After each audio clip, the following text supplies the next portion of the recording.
Daden Bulldogs with another video, and today we are going to be doing a reaction to the brand new SML movie marathon, and this one will be 2 hours of disturbing SML lore to fall asleep to. So, grab some popcorn and relax, do whatever you got to do to relax for this reaction. Make sure to like, comment, subscribe, tell us what you want us to act next, even if you don't feel like doing this reaction right now, because we are kinda sick, but gonna do it anyway. Before we get into it, make sure to like, comment, subscribe, tell us what you want us to act next. Hit the bell icon so you get notified whenever we upload.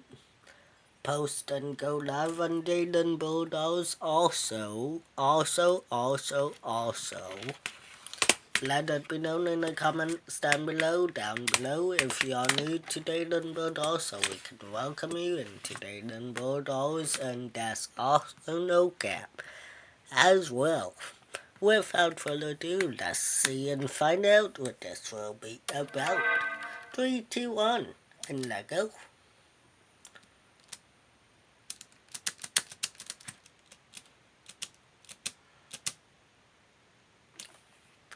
Okay.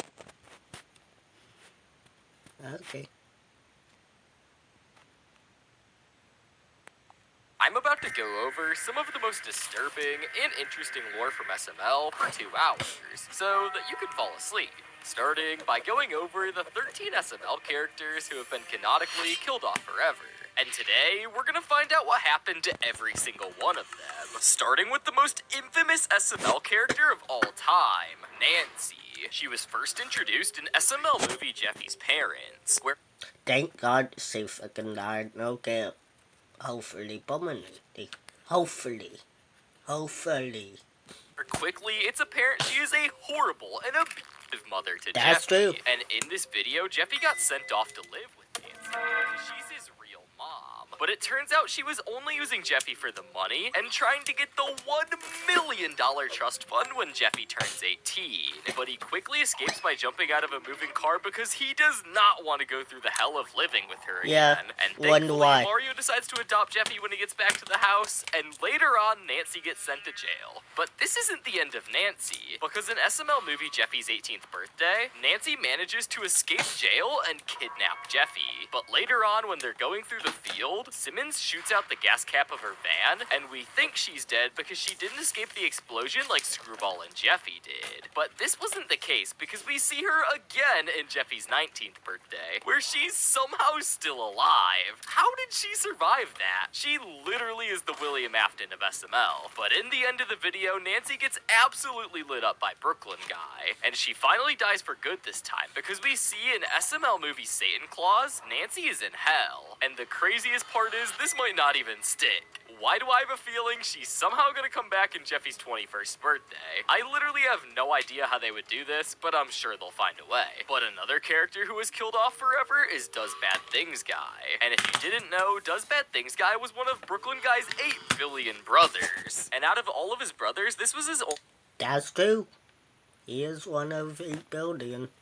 only identical twin, with the only difference being he is super evil. Does Bad Things Guy first appeared in SML movie The New House, but the thing is, we didn't actually know him yet. He pretends for almost 7 real-life months to be Brooklyn Guy, and despite him literally being a serial killer, he doesn't kill the SML family just yet. But this would soon change in SML movie The Secret Door. When Jeffy opens the door, Does Bad Things Guy told him not to open. And it actually ended up being the place where he stored all of his victims. And then Does Bad Things Guy tries to kill Mario's family, but Brooklyn Guy came in at just the right time and shot Does Bad Things Guy, killing him forever. It's kind of a shame. He was about to kill Rosalina. I just wish Brooklyn Guy would have came a little bit later so we wouldn't have to deal with her annoying voice. Let's cut out your tongue here. That should be worth a picture. Shut That's kind of fucked up, but okay. up. You're next. All right. Let's see. What do I use for this? Ooh. Where's my saw?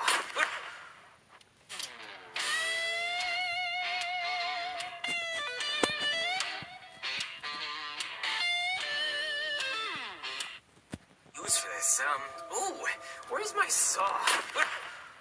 The next character who was killed off forever is my boy Mama Luigi, and a lot of you watching this video might not know him, but he was a character in SML who first appeared in the Mario and Luigi Stupid and Dumb Adventures series.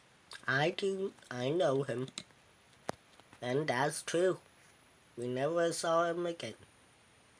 Believe it or not, he was the character who made SML initially blow up. He was basically the Jeffy before Jeffy in terms of popularity and also stupidness. But Mama Luigi got killed off at the end of the original Mario and Luigi Stupid and Dumb Adventures series. And the only reason for this was the voice actor for him had to move halfway across the country. And he couldn't film with Logan anymore, so they made one final video to kill off his character. And we've never seen Mama Luigi since then. That is until 2017, when Logan flew out Zeke and they filmed the Toad's Mistake remake. But this wasn't canon because it was a remake. Also, Zeke later turned out to be a PDF file, so it's a good thing that Logan stopped filming with him. Mama Luigi hasn't been seen since then, but Luigi came back to SML in some form in SML movie Marvin's Brother, and low-key, they were pushing it a little close with some of the references in this one. They're really just asking to get sued again. You all want to just get together and play a game of Marvin Party? Oh, Marvin, that's the last straw. Been nice knowing you. Pack it up, everybody, because they're gonna shut us down.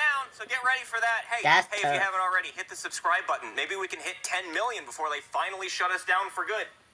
But speaking of Pumpkin Guy, the next character who got killed off forever is Brooklyn Guy's son, who only appeared in one video called SML Movie The Call of Duty Blackout. He was just super annoying and bratty, and he even tried taking Black Yoshi's Call of Duty. And you know how...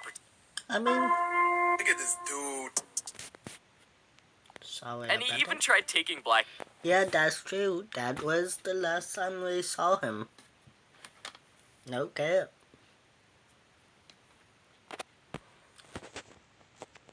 Wonder why.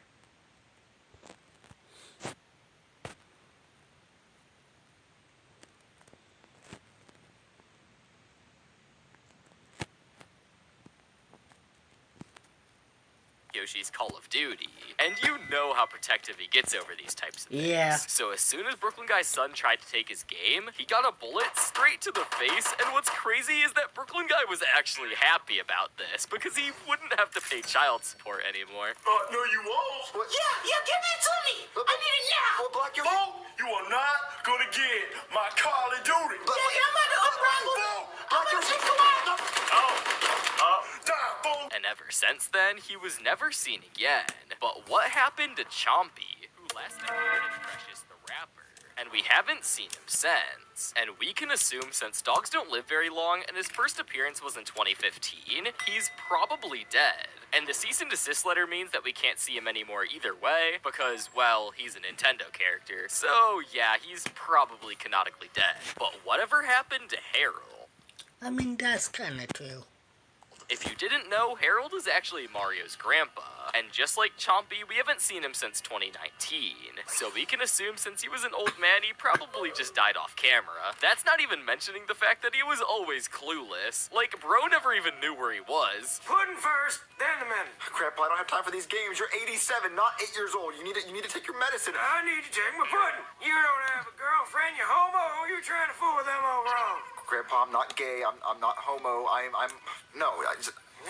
Where you going, homo? Next up is Phoebe, and the way she died is actually really sad. If you didn't know, Phoebe was actually Jeffy's sister, and she lived in a cage with him when they used to live with their mom, Nancy. But one day, Nancy, being the negligent mother she was, wasn't watching Phoebe or Jeffy when they were playing. So Okay. Phoebe was riding a bike and accidentally went out into the road, where she got hit by a car and sadly died.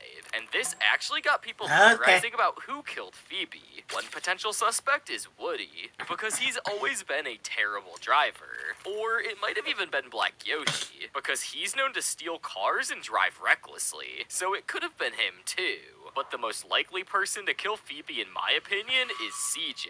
Think about it. He has a long history of doing bad things to Phoebe, and we see him do outright disturbing actions in Jeffy's 20th birthday. And maybe it was all this that eventually caused Jeffy to crash and drive a monster truck into him, being the perfect I mean, yeah. That could be it, no cap. revenge for killing his sister. Next is Shark Puppet. If you didn't know, on the first video made on the Super Bowser Logan channel, they actually did a collab with the popular YouTuber at the time called Shark Puppet, who has millions of subscribers. And Shark Puppet died in this video being eaten by a massive shark. Daddy! Mr. Sharky went back with his mommy! Oh, that wasn't his mommy. I saw it. He got eaten by a big shark. He's dead.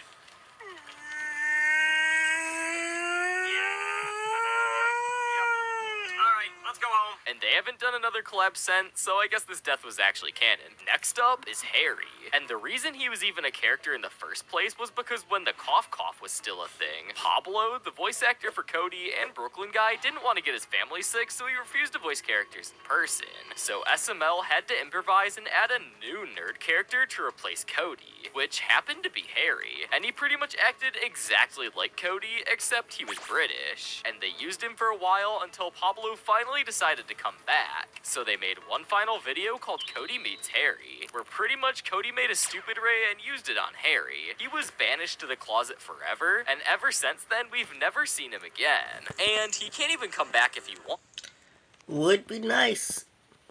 wanted to, because Logan recently uploaded a vlog explaining that he lost the old Harry puppet, and he thinks Pablo burned him. And I wouldn't even blame bro. That would be so funny. Can you help me find another? Okay, still. Buy another one. I mean, you can have, them make you another one. That would be nice to see Harry, honestly, again, no cap. But, okay. Harry puppet, because Harry was basically like a really smart British nerd character that Lance voiced. We replaced Cody with Harry while Pablo was gone. Next up is Precious, who technically isn't an SML character, but she's had a few videos made about her, so she's on this list anyway. And the story for this one is actually really sad, because Precious actually died in real life, and she had a whole tribute video made about her, which I find so wholesome. Rest in peace, Precious. Precious.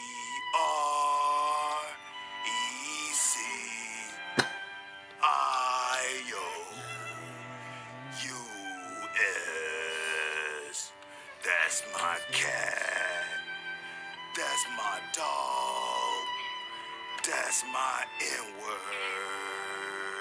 Next up is Drawing Jeffy, who kind of got killed off forever. He died in SML movie Jeffy Sneaks Out, where Jeffy uses his magic powers to make a clone of himself, to make it seem like he's still there when he sneaks out. But this backfires horribly, because the next thing you know, Jeffy's clone is stood there with a gun pointed at Rosalina and Mario. But that's when the real Jeffy comes home and tackles Drawing Jeffy, and Mario grabs the gun and shoots him. But for some reason, he actually comes back just once in SML movie Mario Sells Jeffy. So he's not technically dead, but this video was in 2020, so maybe he passed away, or hell, maybe he's still out there, I have no idea. But what about Jeffy's dad, Jacques-Pierre Francois? And this one is weird, because for years he was technically considered dead. And this is the entire reason why Nancy wanted Jeffy so bad, so she could get her inheritance money. But we see in Jeffy's 18th birthday that he was actually alive this whole time, so I guess he was kind of dead in the eyes of everyone but himself? I don't know. But finally, we have Jimmy Butler, who started off as a character who Brooklyn guy would watch and support for the Miami Heat basketball team. However, slowly but surely, Jimmy Butler would start marketing his coffee business and start getting worse at basketball, which pissed off Brooklyn guy so many times, and he reaches his breaking point and Brooklyn guy tries to help, where bro literally just gets sick of Jimmy and shoots him. This reminds me of Colombia. You know, that's where I grow my coffee. I know, Jimmy. I know. Just think about the coffee, Jimmy.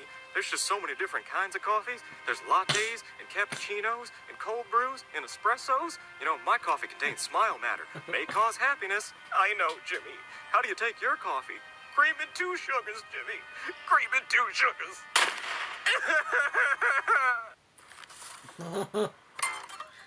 Okay.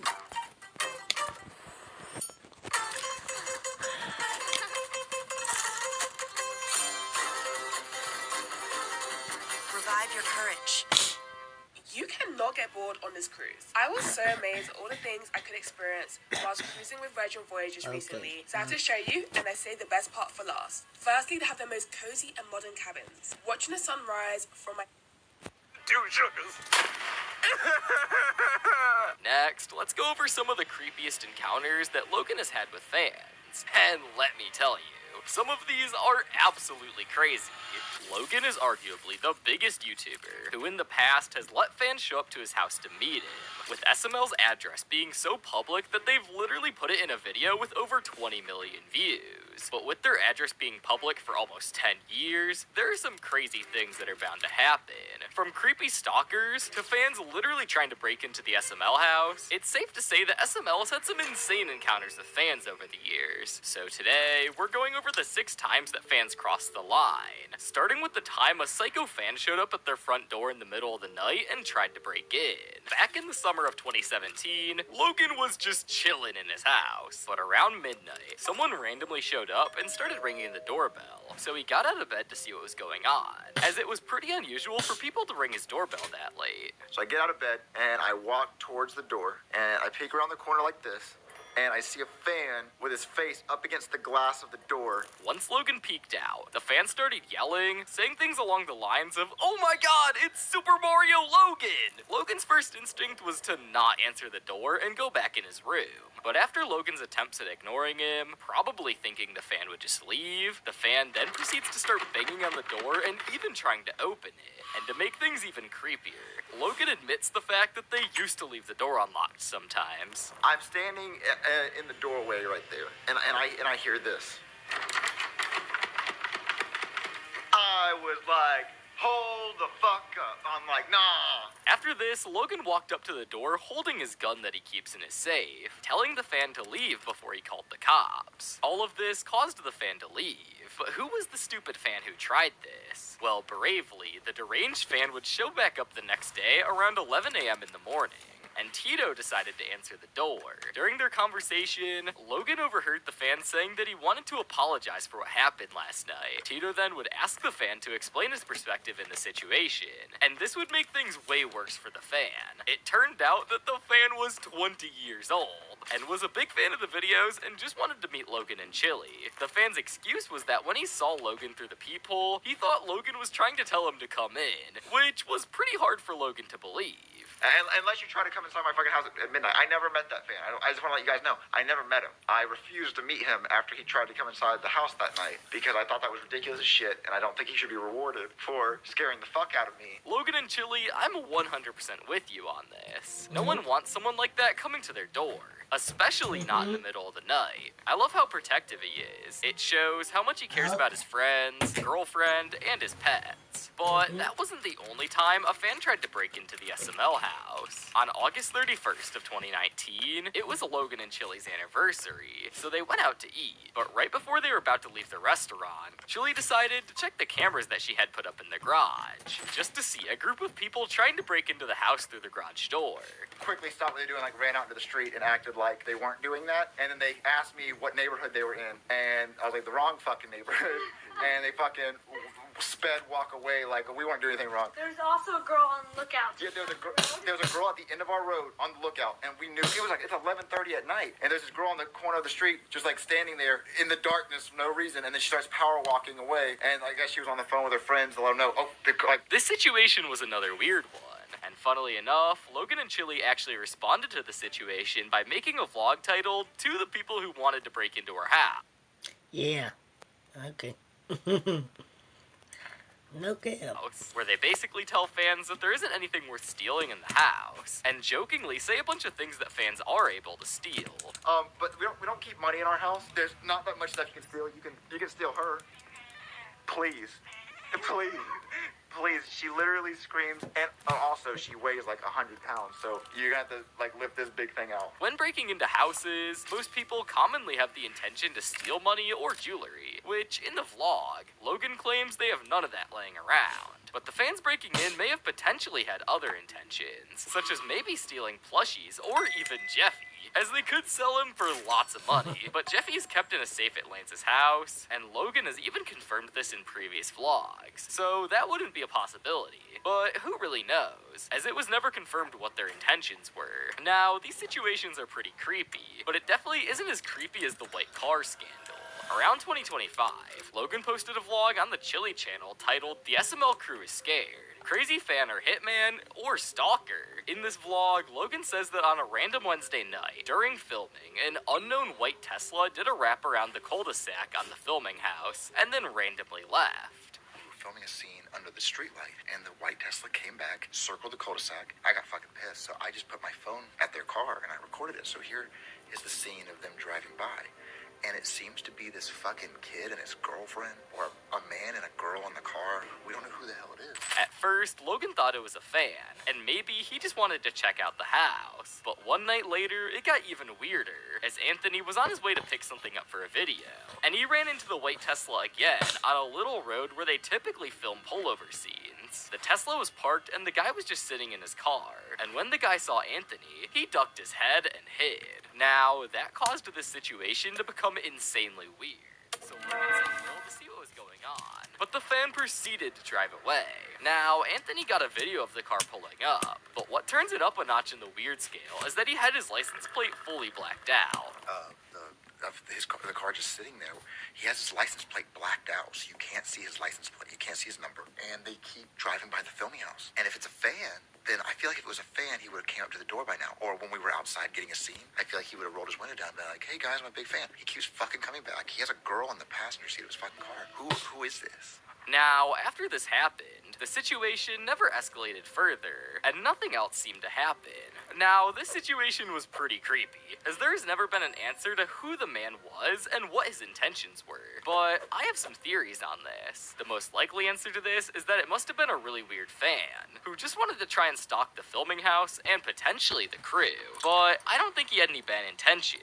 In the vlog, Logan was saying that it might have been a yeah, that's true. hitman or private investigator, but none of these are really likely, as they would have been way more mysterious, and probably would have at least had tinted windows. But it makes the blacked out license plate situation all the weirder. And if it was really just an introverted fan who wanted to stalk the crew, the covered license plate makes zero sense in this situation. When the community saw this, they started making rumors themselves, such as the fan potentially scoping out the house to perform a robbery. I'm sure others have said this already, but he's clearly scoping out your house to hit a lick. He's trying to find out your schedule and what nights you won't be there so he knows when to rob it. You've said in previous vlogs before that you don't live there, so maybe he's trying to figure out what times you aren't there consistently. I'm honestly surprised you didn't even think of this. You have a shit ton of money and guns. Bro, dude's gonna take that shit and you'll never see the white Tesla again. Wild guess. Bro was waiting for the house to be empty and break in to steal the classic plushies. After this vlog, Logan never spoke out about the white car guy again,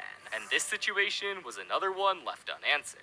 All of these situations so far have been very weird, but none of them got physical like this next incident did.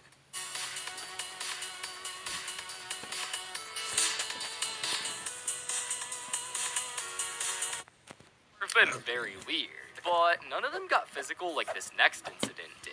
On April 9th, 2018, Chili posted a vlog titled "Crazy Fan Steals My Purse." And the title sounds like the most clickbait title there could be, but it actually turned out to not be clickbait. In the vlog, Chili shows a fan that came to meet him named Lance, and he gave Chili and Logan some plushies and a nice little heart decoration with Chili and Logan's name on it. Once Logan came out, they all started talking, and the fan even showed him his tattoos. But once they got distracted and were talking, the fan striked and ran out with Chili's purse. Oh God! Wait, that's my purse. Tito. Why would he close? Tito, get him. Oh my God, are you serious? Simon, don't slide me! Get off, Tinny! Logan, get my purse from him. Simon, don't slide me! Take it! It's a prank! No! Why would you do that? It's a prank! It's It's an April 9th prank. April 9th Fools. April 9th. You know? April 9th Fools. April 9th Fools. It's a thing in, like, Switzerland. No. I'm from Switzerland. The dude tries to play it off like it was some kind of April 9th Fool's joke, which is very unlikely. And let's be real, he was really just trying to steal that purse. It was a prank. It was a prank. Oh, I have to leave now. Yeah.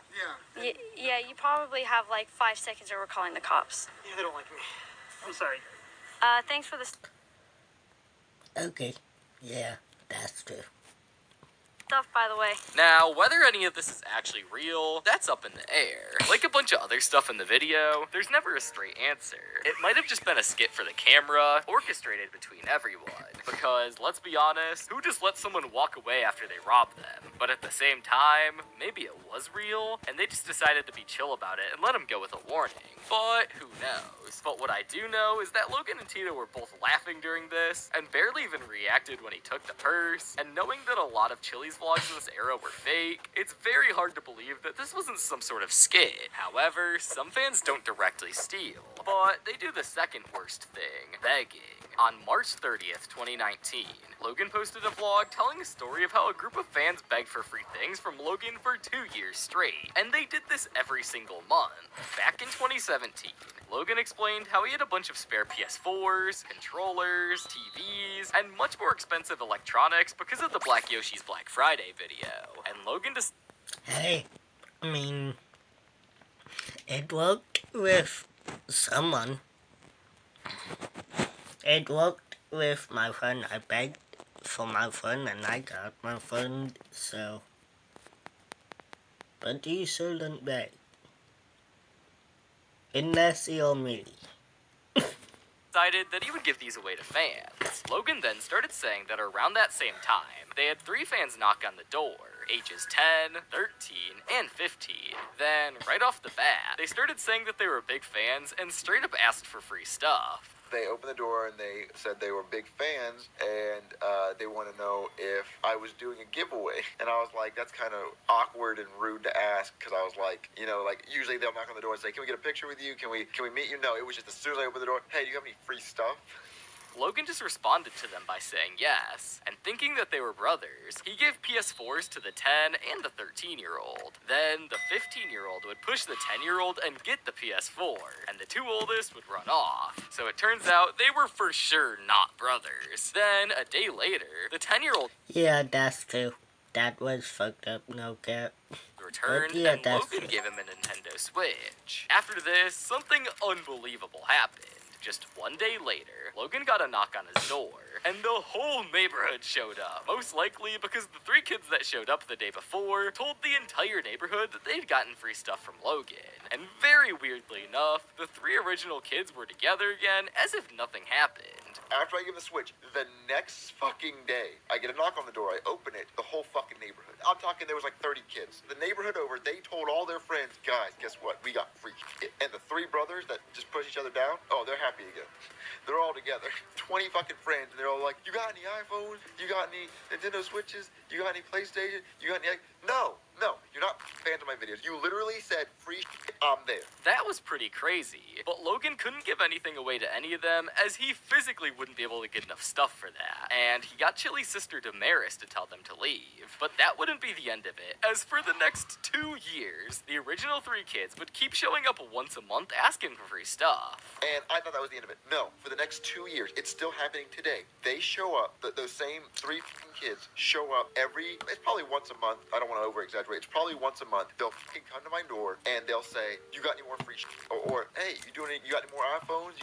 No, I don't. No, I fucking don't. I'm not. The store. Is there a fucking AT&T logo or Best Buy logo on my fucking house? No. And I know you guys think, well, Logan, you're exaggerating. No, it's bullshit. After Logan went on his mini rant, Chili started talking about an incident that happened the same day they filmed the vlog. Basically, the kids showed up again and asked Chili if Logan was home. And typically, Chili would just say no. But at the time, she decided to ask what they wanted Logan for. Then, the fans, like usual, asked if they were still doing the giveaways. And Chili responded by saying that no, and they've never done these giveaways. And one of the kids straight up just started cussing out Chili for no reason. Now, that was the end of the story. And like usual, we never knew what happened after, and if they kept showing up, or if they stopped. But these were most likely not real fans and did not watch SML. Like Logan said earlier in the video, they were most likely just trying to get free things. Now, those fans may have just been harassing Logan, but at least they didn't vandalize the SML filming house. Like the That's true. next fans who TP'd Logan's house. This occurred on February 15th, 2021. Logan ordered DoorDash that night around 12:30 a.m., Then, a little while later, Adriana decided to go check if the food was there. Even though it wasn't, she still got the surprise that she wasn't expecting. The house was full on TP'd. After hearing this, he decided to check the security cameras and saw that 10 people did it. And it happened an hour before Adriana went to go check. She's like, I'm gonna go check. I said, it's not here. The app says it's not here. But she still ran out and she opens the door and I hear her say, Logan, someone TP'd the house. And I'm like, no, they didn't. That didn't happen. I thought she was just joking. And she's like, no, someone TP'd the house. Come here. I go look and there's toilet paper everywhere. And I'm like, haha, of course, that's my life. So I go check the security camera footage. And like an hour, it had happened like almost like 30 minutes to an hour ago. And the 10 people did it. And which I'm impressed because if you told me, one, I don't know 10 people. I don't have 10 friends. I don't think I've shook 10 people's hands in my life. And so, how did this, like, there were 10 teenage boys, I think. If they're grown men, Jesus Christ. But I'm assuming, here's what I assumed happened. Tell me if I'm wrong. Because 10 people is not a sleepover. That's a party. See, like, the sleepover is like 4 people. 5 max. 10, that's a football team almost. There's 11 players on the field at once. So that's almost the whole offensive line. Logan would also post his reaction to the incident on one of his secret Logan 30-acre accounts. I'll show you. So, you open the door, and there's just toilet paper. There's toilet paper everywhere. It's on my Lamborghini, too. Poor me. Poor me. Poor me. There's toilet paper on my Lamborghini. Yeah, but, so there's toilet paper all over my Lamborghini. There's toilet paper all over this. That's the Uber Eats lady. There's toilet paper everywhere.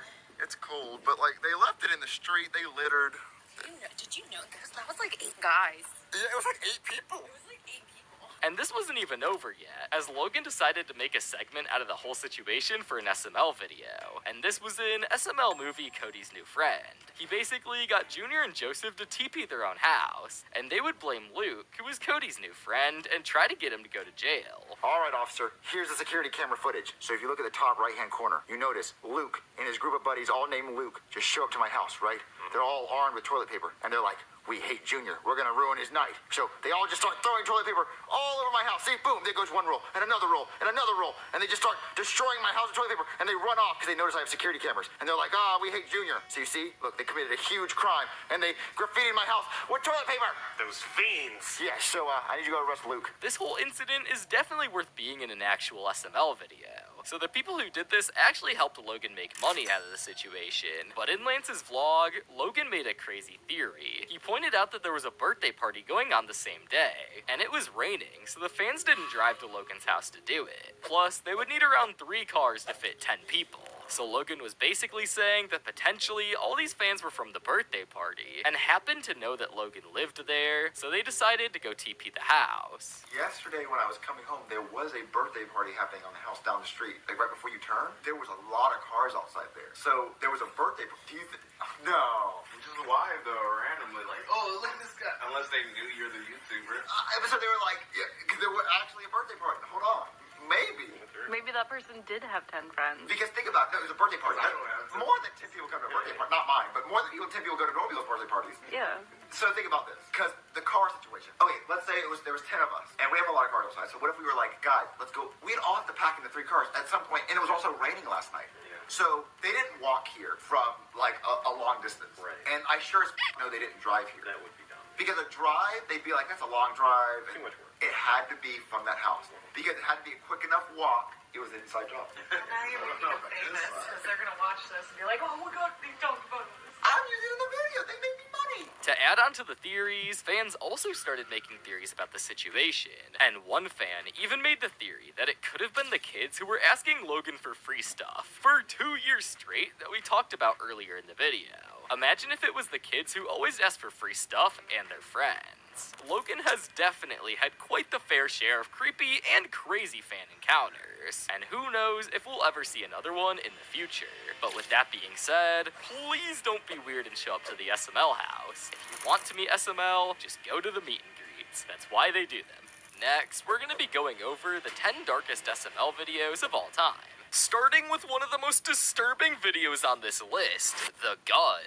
This is an episode where the 3 boys go to the park with a metal detector. While there, they end up accidentally finding a gun hidden in the playground. Now, what makes this video dark? Well, there's actually 2 main things, all of the gore being one of the biggest factors. years. This video was filmed back in September 1st of 2016, all the way back when SML still filmed in the old apartment. Up to this point, Logan, the creator of SML, barely used any blood or gore in his videos. So this was a pretty big jump from family-friendly plush show with the occasional dark plot to Junior straight up killing his best friend with a gun.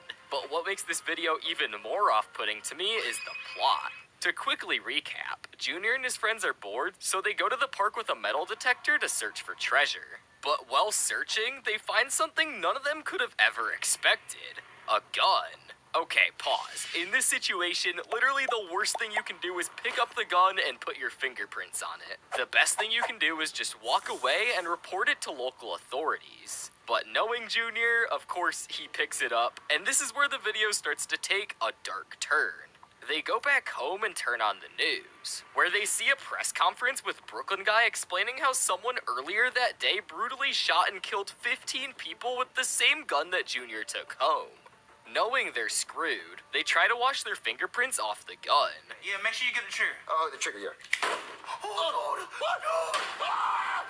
But Junior killing Cody was only the beginning, as this leads to the most disturbing part of the entire video. Junior goes to the kitchen and quite literally cuts his hand off to get rid of his fingerprints. Which is not at all how that works. Junior is just so stupid. Chef Pee-Pee, in a panic, goes to see what's going on. And while doing this, he accidentally gets his fingerprints on the gun too, resulting in him also cutting his hands off. I guess nobody in SML has a brain. Even the comments agree that this is one of the most dark SML videos of all time. Jeffy's tantrum is family. How do you say money in Spanish? Dinero. How do you say book?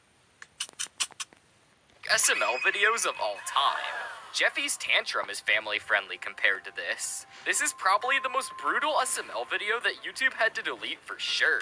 But it only gets darker in the next video on the list, which has one of the creepiest scenes in SML history, Jeffy's foster home. Now, the dark stuff in this video only happens about halfway through the video, which is clearly a parody of the movie Texas Chainsaw Massacre. SML actually ended up making a stand-up video about this 4 years later, but Jeffy's foster home made the list because what happens in it is way more dark. But to give some much-needed context for how we got to this point, the video starts with Mario getting in a fight with Jeffy on the couch, which results in Jeffy calling the cops. Brooklyn Guy arrives and Jeffy makes up a bunch of lies about Mario abusing him, which Brooklyn Guy believes for some reason. Hey, officer, look! They're rattlesnakes! Whoa, get back before it bites you! Oh, come on, that's a balloon animal. That is the rare northern South Dakota rattlesnake. It's very poisonous. It could kill 100 men with one bite. If it bit all 100 men at the same time. It's got a big fucking mouth. Stand back! Brooklyn Guy finds out he doesn't have enough evidence to arrest Mario, but he still has to stay and watch them for the next 24 hours to make sure that no abuse is actually happening. Brooklyn Guy shadows a day in their life until Mario eventually gets tripped over the edge and starts beating Jeffy, which prompts Brooklyn Guy to send him to foster care. And this is where the video starts to take a dark turn. Brooklyn Guy at the door that he didn't actually believe any of the lies that Jeffy was making up, showing that he's actually on Mario's side. In fact, he wants to send Jeffy to foster care just to teach him a lesson. Brooklyn Guy takes Jeffy to a trailer, which is going to be his new home, and the person Jeffy is going to be living with is his brother Makes Bad Decisions Guy, which is clearly a spin of his brother Does Bad Things Guy, who will actually be making an appearance on the list later in the video. Anyways, Jeffy goes into his new foster home, and man, I gotta say, those eyes on Makes Bad Decisions Guy are pure nightmare fuel. He shows him around the house when suddenly a man with a mask and a chainsaw comes in, who seems to be a parody of the character Leatherface. But in this video, apparently he's called Tim. Tim brings them an arm to eat, and Makes Bad Decisions Guy even offers some to Jeffy. But when Jeffy declines eating the arm, Makes Bad Decisions Guy gets offended and sends Tim after Jeffy to kill him. Help me! Somebody help me! Help me! Let me go! Okay, I'll eat your arm! After they lock Jeffy in the room, they plot that they're gonna cut him up and eat him in the morning. Meanwhile, Jeffy realizes that he wants to go back to his dad Mario. So while they're sleeping, Jeffy starts to make an escape. But once Jeffy's almost out, we get this iconic scene where Tim runs down the hallway chasing Jeffy.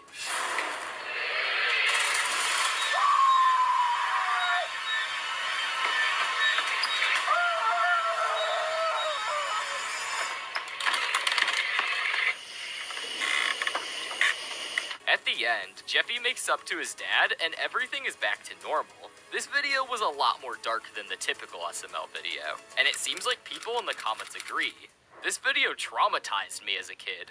Oh my god, I finally found it! In my opinion, this video was disproportionately dark compared to the others. But now, we're moving on to the top 8, which are the more darker videos on this list. The next video being The Purge. This was released on April 5th, 2016, and similar to The Gun, it was back in an era of SML that was very uncommon for them to make a dark-themed video. This video gave me goosebumps when I first watched it. Only OGs remember how scary this was back in the day. But the darkest part of all is what happens at the end of the video.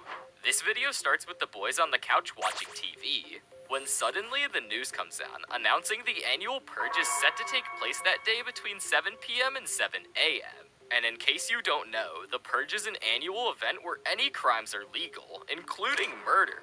Because of this, Bowser comes in kicking out all of Junior's friends and Chef Pee-Pee, fearing that if they stay in the house, they might murder them. Junior's friends don't take it too personally, but this really offends Chef Pee-Pee, and they'll be regretting kicking him out later. Bowser then gives specific instructions to not open the door for anybody, and this is where it starts to take a dark turn.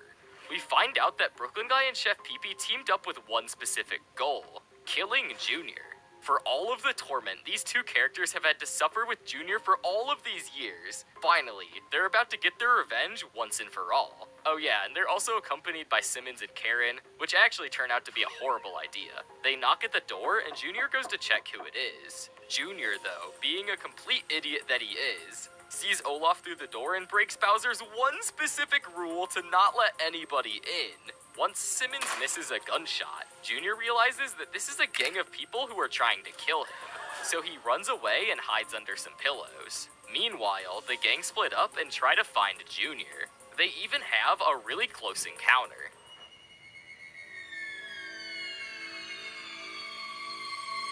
Imagine being able to build an app with your name on it, just by thinking about it. Meet Base 44, a complete AI creation platform. Describe what you want, and watch it take shape. You can plan, customize, and expand in any direction. From tools built for one, to platforms ready for many. From passion projects to enterprise-grade systems. Everything is built in and ready to launch. It's a new world of creation, where you can go as far as your imagination takes you. Can you imagine it? Let's make your dream a reality, right now.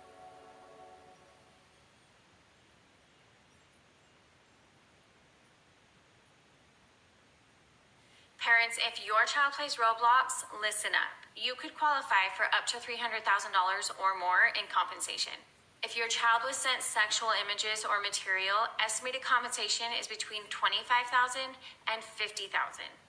If your child was coerced to share explicit content and is now in treatment, estimated compensation is between $50,000 and $300,000. For cases involving physical abuse or attempted assault by someone they met on the game, estimated compensation is between $300,000 and $1 million or more. You can file a claim anonymously in most states, and it only takes a couple minutes.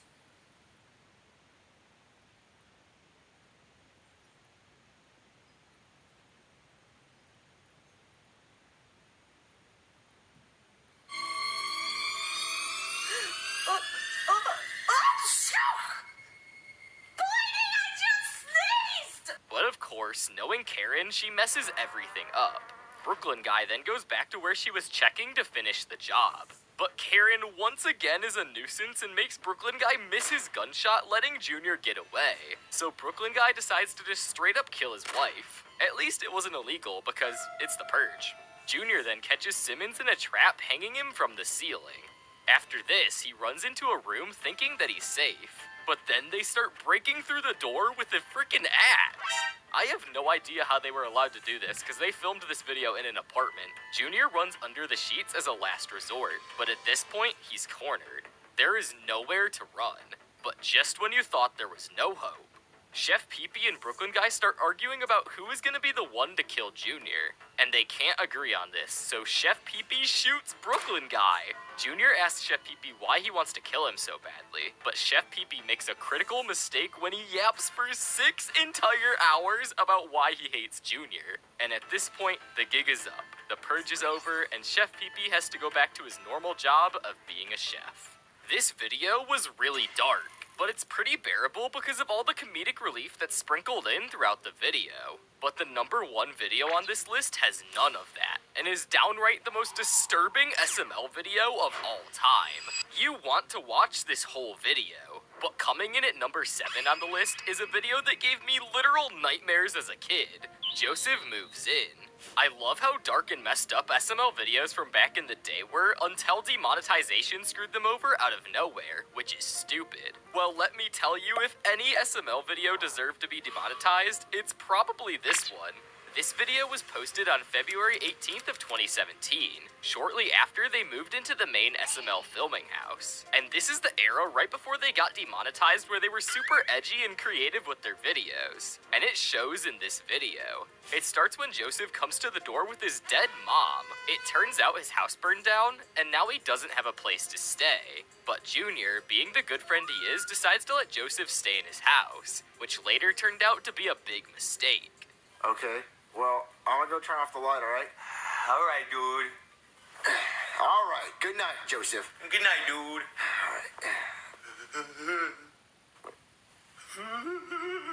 Joseph? Joseph? Yeah, if my friend did that, I would instantly kick them out. Nope, I'm sorry, but you're living on the street with your dead mom after that one. But Junior's a little more forgiving than I am, apparently, so they try to go to sleep again. What is it? What?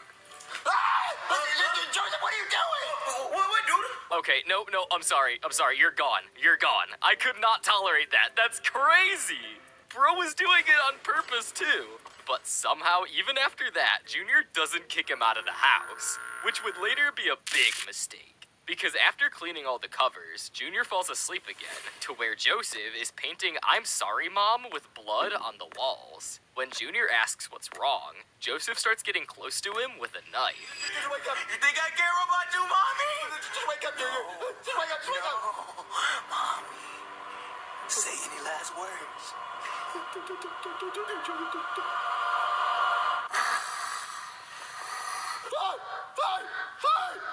Junior then stays up all night fearing for his life with Joseph sleeping right next to him in his bed. But Joseph somehow wakes up and says he had the best night of sleep he's ever had in his life, and how he's super happy about finally being able to sleep in a bed. Now, Junior's in a rough position where he wants nothing to do with Joseph living in his house, but he doesn't want to be mean and kick him out. So the whole rest of the video is focused around Junior and Cody finding a way to get Joseph his own place, which they eventually do, but that part of the video isn't really dark, so we're not gonna cover that. This user said, "This video honestly makes me wonder if Logan was planning to do something much different with Joseph and his mom before he became demonetized. Like, was there some sort of planned Halloween special that would have been just as dark as the secret door video? But I guess we'll never know." This next video takes a dark twist in the way the other videos haven't yet. Coming in at number 6, we got Jeffy's New Toy, which sounds like a pretty innocent title, but the content in the video couldn't be any further from that. This video was uploaded May 5th of 2017, which is just a few months before the main SML channel got demonetized. The video starts with Mario on the couch checking his emails, when he accidentally clicks on a spam link, which leads to what Jeffy calls Ass Pounders 2. Thank God. That's true. Ass Pounders too. According to the... Jeff, you weren't meant to see that. That was an accident. It was a spam link.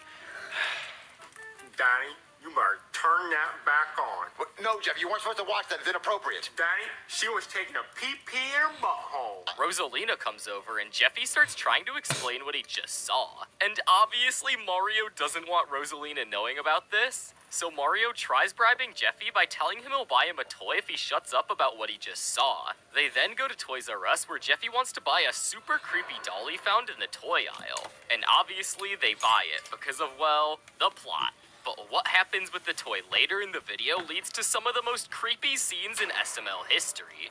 Words cannot explain how scary this was when I was younger, this user says. Jeffy brings the doll back to the couch where, of course, Rosalina somehow thinks it's cute. But I don't know how anybody could think this is cute. That's just crazy. Jeffy, you could have had any toy in the entire store and you chose this scary thing? Because she can talk to me, Daddy. What? She can talk to you? Yeah, Daddy. She said she wanted to come home with me. Clearly, this doll seems to be possessed, as later, Jeffy explains the doll is named Areola, and she wants to kill Mario. Mario is pretty much terrified at this point, so he puts Jeffy to bed, which I think might have been a mistake. Areola, why don't you like my daddy? Oh, he's really a nice guy. You don't have to kill him.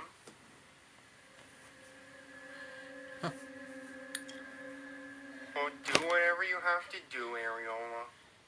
If you or your child played Xbox, PlayStation, Roblox, Fortnite, or Minecraft for 15 plus hours per week and experienced gaming addiction symptoms, this is the money glitch that's getting families properly compensated. These gaming companies allegedly designed games like Fortnite, Minecraft, Roblox, and Call of Duty to be deliberately addictive for decades, exploiting children's developing brains to maximize profits, and now landmark lawsuits are forcing them to pay victims of gaming addiction and their families. This isn't just talk. Over 100 families have already filed lawsuits in California courts, and ABC News, NBC, CBS, NPR, and Fortune are covering this because it's following the exact same pattern as the Epic Games case, where the company paid $520 million to the Federal Trade Commission for harming children. Here's what most families don't realize. If your child experienced any gaming addiction symptoms, dropping out of school, suicide attempts, inpatient treatment, depression, rage when unable to play, or worse, you may qualify for substantial compensation, but only if you act before attorneys finalize the class action lawsuit. After that, you are permanently excluded. 85% of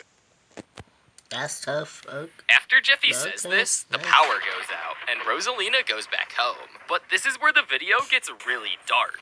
Mario goes to check on Jeffy to only find that the doll is missing. At the same time, Jeffy seems to get possessed, leaving Mario alone with a flashlight. This is where the doll comes alive and starts breaking stuff around the house. It also left a pool of blood spelling out liar. But with all this buildup, it turns out that the entire time it was just Rosalina in a costume. And this was just a big prank that Jeffy and Rosalina were pulling on Mario because they were mad that Jeffy got shown Ass Pounders too.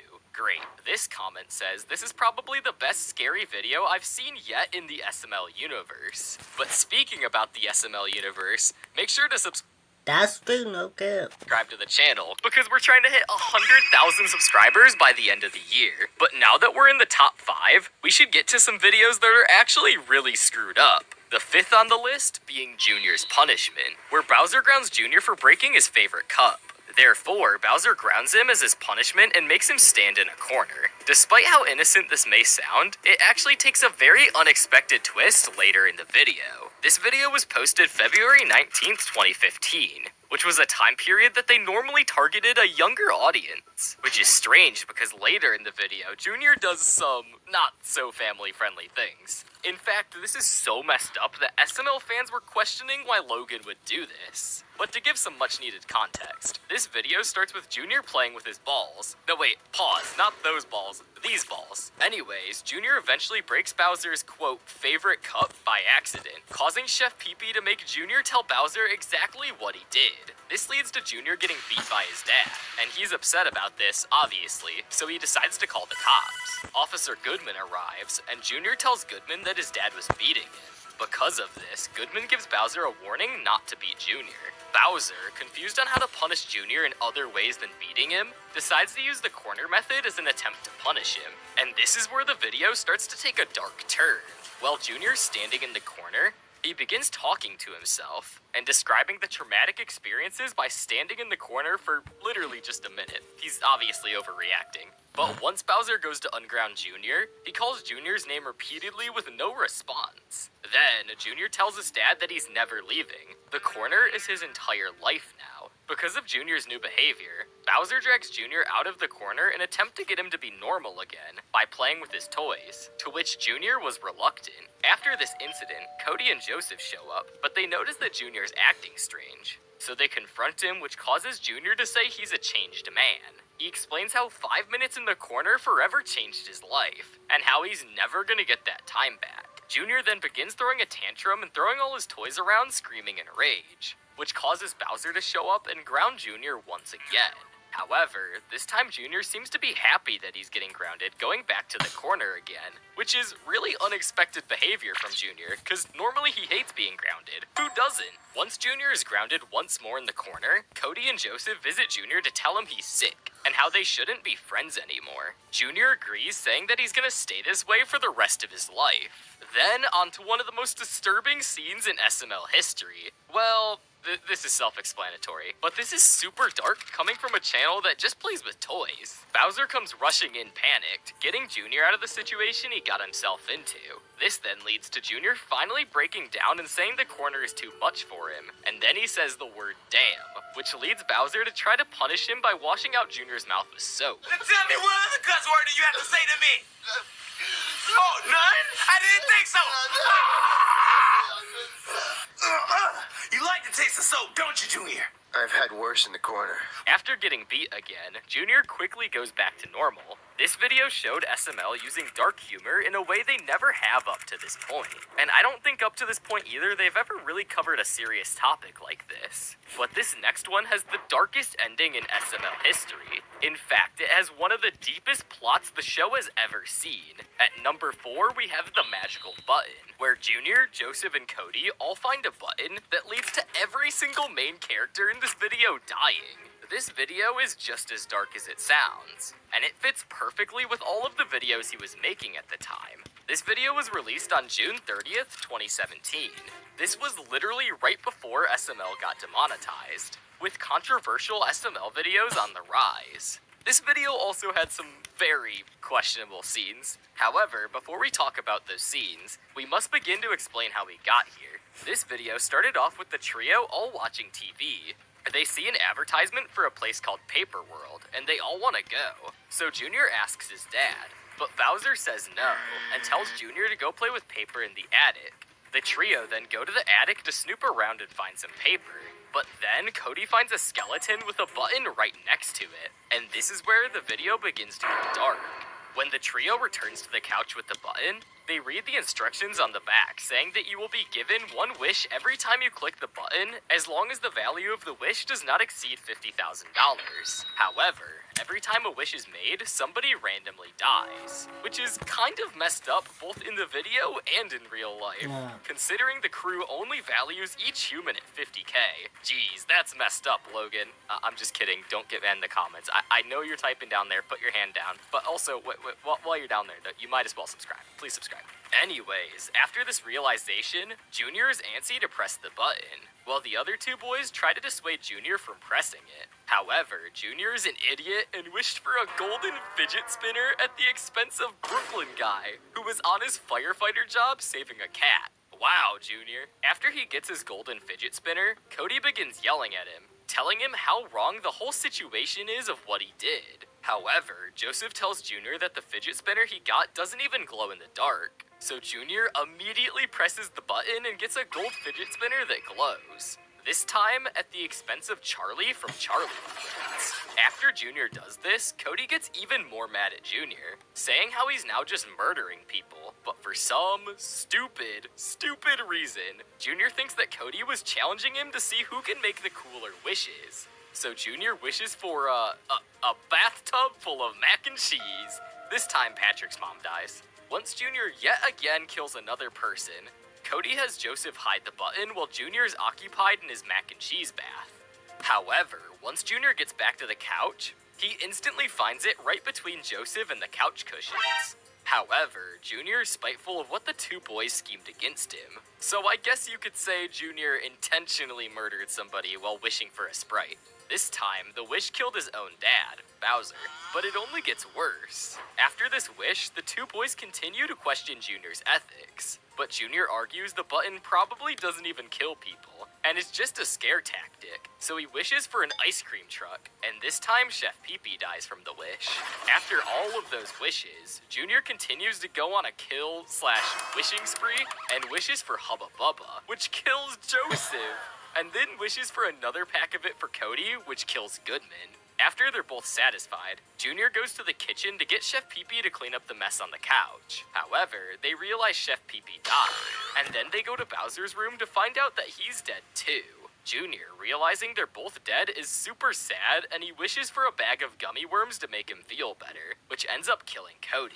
After Cody dies, Junior realizes that now everyone he knows is dead, and finally understands the extent of what he's done, and he wants to reverse it. So Junior goes back to the attic to see on the back of the button, it says the only way to reverse all the deaths is by unaliving yourself. He then finds the gun right next to the skeleton where the button was found, and he does the deed. When everyone's alive again, Cody and Joseph click the button wishing for Junior to return back to normal, and that pretty much sums up the video. This episode had a much more dark and deeper meaning than the other episodes. It really showed how greed can end up killing or hurting someone. This is one of the deepest SML videos ever. It gives me goosebumps every time when Junior finds out how to bring everyone back. Truly amazing.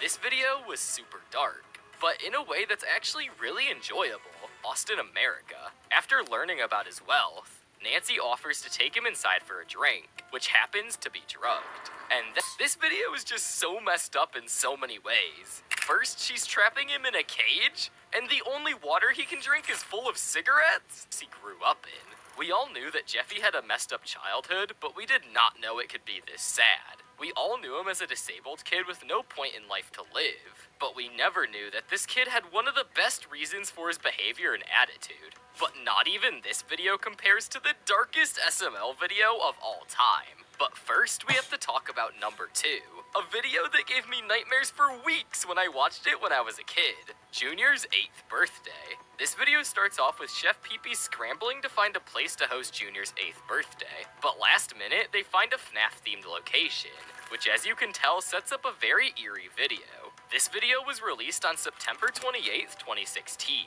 Now, before we get into what's dark about this video, we need some background information on how it led up to this point. This video starts off with the trio on the red couch and some very questionable behavior we can just skip right past. Wait, did you just kiss Shut up, your birthday whore! This is gonna be good. Joseph, start the music. What music? I said start the damn music, Joseph! Okay, dude. What's going on? Oh, yeah. Oh, yeah. Okay, here it comes, Junior. Take your lumps. 1. Yes. 2. Oh, yeah. After those interesting scenes, Junior goes and asks his dad Bowser what time he's scheduled at Chuck E. Cheese for the reservation. But Bowser forgot Junior's birthday, so he lies and pretends that he remembered. Therefore, he goes to Chef Pee-Pee and tells him to schedule a reservation at Chuck E. Cheese, or he would cut his nuts off. Wow, that's a really creative punishment. Once Chef Pee-Pee is on the phone and tries to get a reservation for the night, Brooklyn Guy tells him that it's not happening. However, Brooklyn Guy, understanding of the nuts situation, refers Chef Pee-Pee to another place they can use for the night. After the phone call, the trio and Chef Pee-Pee go to so-called Chuck E. Cheese. However, when they arrive, the trio quickly realizes that this is not Chuck E. Cheese, as they see dim lighting and creepy FNAF-inspired animatronics. However, here's when it begins to get dark. Once the guests arrive, Brooklyn Guy tells them that the animatronics do not work, but he promises fun for the trio. After he leaves, Joseph makes a creepy drawing. Hey, Junior, look. This is what I got you for your birthday. See, look, it's you getting killed by Freddy, right? See, I didn't have enough money to buy you anything, so I just drew you a picture. After this creepy and awkward scene happens, Brooklyn Guy brings out what he calls a pizza. What the hell is that? What do you mean, what is this? A specialty deluxe pizza. What pizza is that? Yeah, what is that? What's on that thing? Oh, like pepperoni, cheese, some kind of... And fingers? Yeah, there's eyeballs and fingers on that thing. It's blood, too. What are you talking about? You act like you never seen a pepperoni pizza before. But that's way more than pepperoni. Yeah, that's... Once they see the gory pizza, they obviously all freak out. However, Joseph, being poor and stupid, decides to eat some of it. After the trio gets situated with their pizza, things take an even darker turn when Chef Pee-Pee abruptly goes missing. However, Junior and Joseph try to brush it off as a joke, thinking he just went to the bathroom.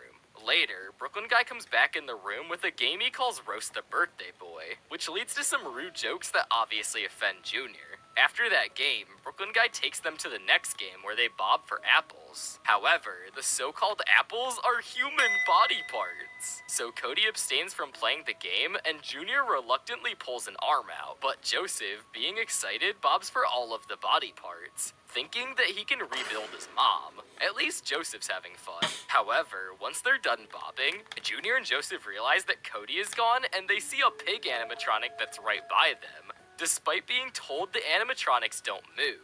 Once they realize the animatronics are moving, they obviously get creeped out and call Brooklyn Guy, where they ask him about why it's moving. However, the most disturbing and unknown mystery of the whole video is when Brooklyn Guy makes an excuse for why the animatronics were moving with some anxiousness in his voice, which adds on top of the creepy nature of the video. Anyways, after Brooklyn Guy's strange behavior, Junior realizes Joseph's also gone missing, and Brooklyn Guy disappears from the scene as well, which really confuses Junior. After he asks why everyone is going to use the bathroom at his party, Brooklyn Guy shows up dressed as Doofy the Dragon. Finally, at the end of the video, the animatronics appear to be singing Happy Birthday, very creepily while holding a cake that they drop off when they're done singing. And then there's this terrifying jump scare at the end of the video. It is official. Our reports confirm that Lego Pokemon creatures are finally here and have started appearing around the world. And then there's this terrifying jump scare at the end of the video. That jump scare at the end is just fucked up. The pig still haunts me to this day. I love that the animatronics move around and you can see them standing in the dark when nobody notices. This video was very dark, especially for the time it was uploaded. But now it's time for the darkest SML video of all time, which a lot of you could have probably guessed, The Secret Door. This video is by far the most dark SML video that Logan has ever posted. The re-upload of the video has over 9 million views, which really just shows how notorious this SML video is with the community. So let's get right into why it's so dark. This video starts with Jeffy playing hide and seek, when he goes to look for a hiding spot. But he hears strange banging noises coming from the door Brooklyn Guy told them specifically not to go in when they bought the new house. In SML movie, The New House. What's going on? Hey, what's going on?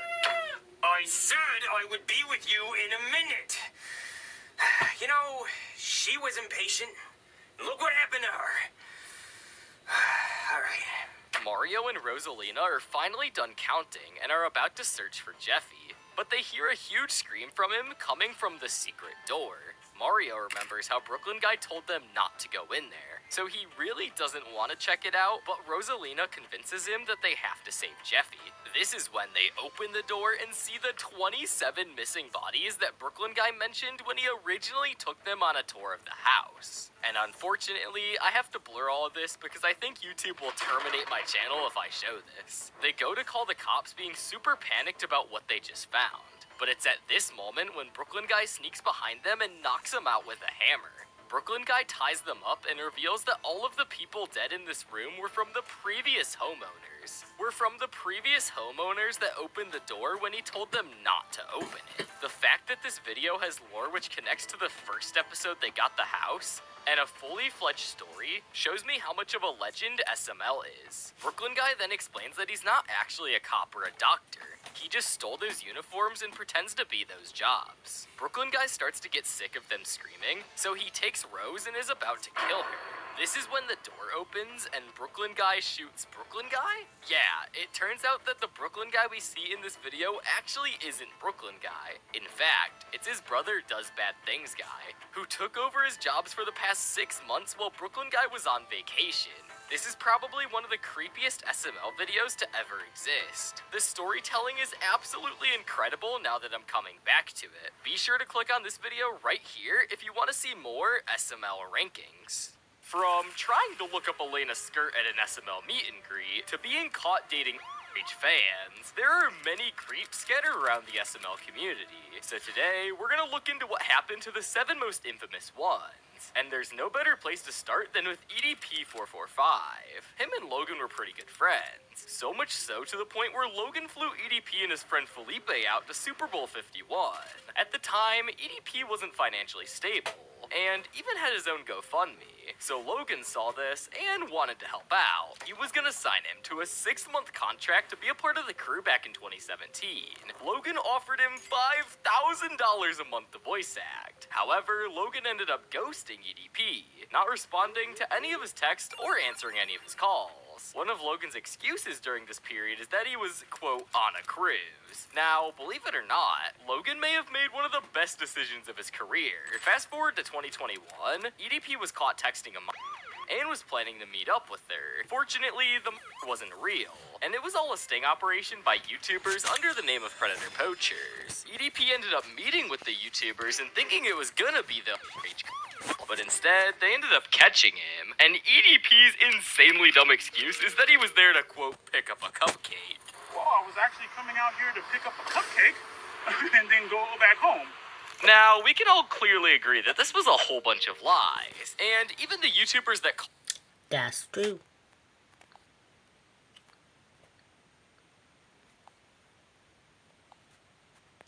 Look at this dude. Sorry about that, hang on. But that's true, We no just joke. moved into a new house, which means all the cats are gonna have to get used to brand new litter robot spots, so here's where we put them and why. First one is going in Belle's room. We asked her if she wanted the cats to... A whole bunch of lies, and even the YouTubers that caught him knew as they had Yeah, he is all full of lies, no all the joke. nasty stuff that EDP said in his messages for evidence. Now, many of you may be asking, how would this have affected Logan if he had hired EDP? Well, thankfully, Logan ghosting him worked out, as if Logan did hire EDP, well, let's just say we would have a lot of problems on our hands. Yeah. Most of you probably assumed that EDP was done after this. Well, he sure wasn't. In 2023, YouTubers named Gideon and Skeeter Jean caught EDP again while trying to meet up with him. And funnily enough, Gideon was wearing a cupcake costume. Well, Brian, I just want to know, why do you think we're here? If you could guess, Brian, why do you think we're here? Could you answer me that? And to add icing on the cake, just 2 months later, SML came out with a new video called Jeffy Catches a Predator, completely mocking EDP, making him a puppet, and making Joseph think that he was friends with him, and Logan even added the infamous cupcake quote in there. What are you doing here, Bob? Well, I was actually coming out here to pick up a cupcake and then go back home. Nowadays, though, even though he had his YouTube channel with over 2 million subscribers terminated, while being banned from most of the internet, EDP is still active on very small, low-key social media accounts with only a couple hundred followers, mainly Twitter and TikTok. Although, he's playing a game of whack-a-mole because whenever they find his accounts, he gets banned. But while EDP is chasing cupcakes, WH Dude was chasing the Arby's number 12. With a side of lolly. Oh, WH Dude, aka the most unemployed SML reactor ever. Where do we even start with him? In case you don't know, WH Dude is an SML reviewer / reactor, if you could even call his reactions that, and let's just say he's not exactly a fan favorite in the community. Even SML themselves took shots at him in one of their videos, calling him a crybaby. They actually used his YouTube profile picture for Cody's channel in SML movie Cody's Amiibo, and had Cody crying and titled the whole thing I Cry for Attention, which is a reference to how WH Dude squeals for attention in his rant videos.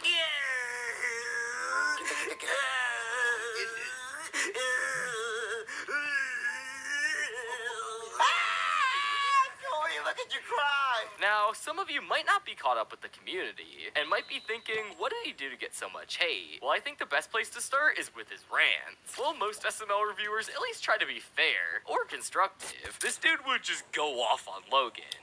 If you want one of the best reactions, subscribe to Tatum Bulldogs, no care. Like, full-on meltdown mode. Long story short, if you're planning to check out any of these videos, do yourself a favor and turn down the volume.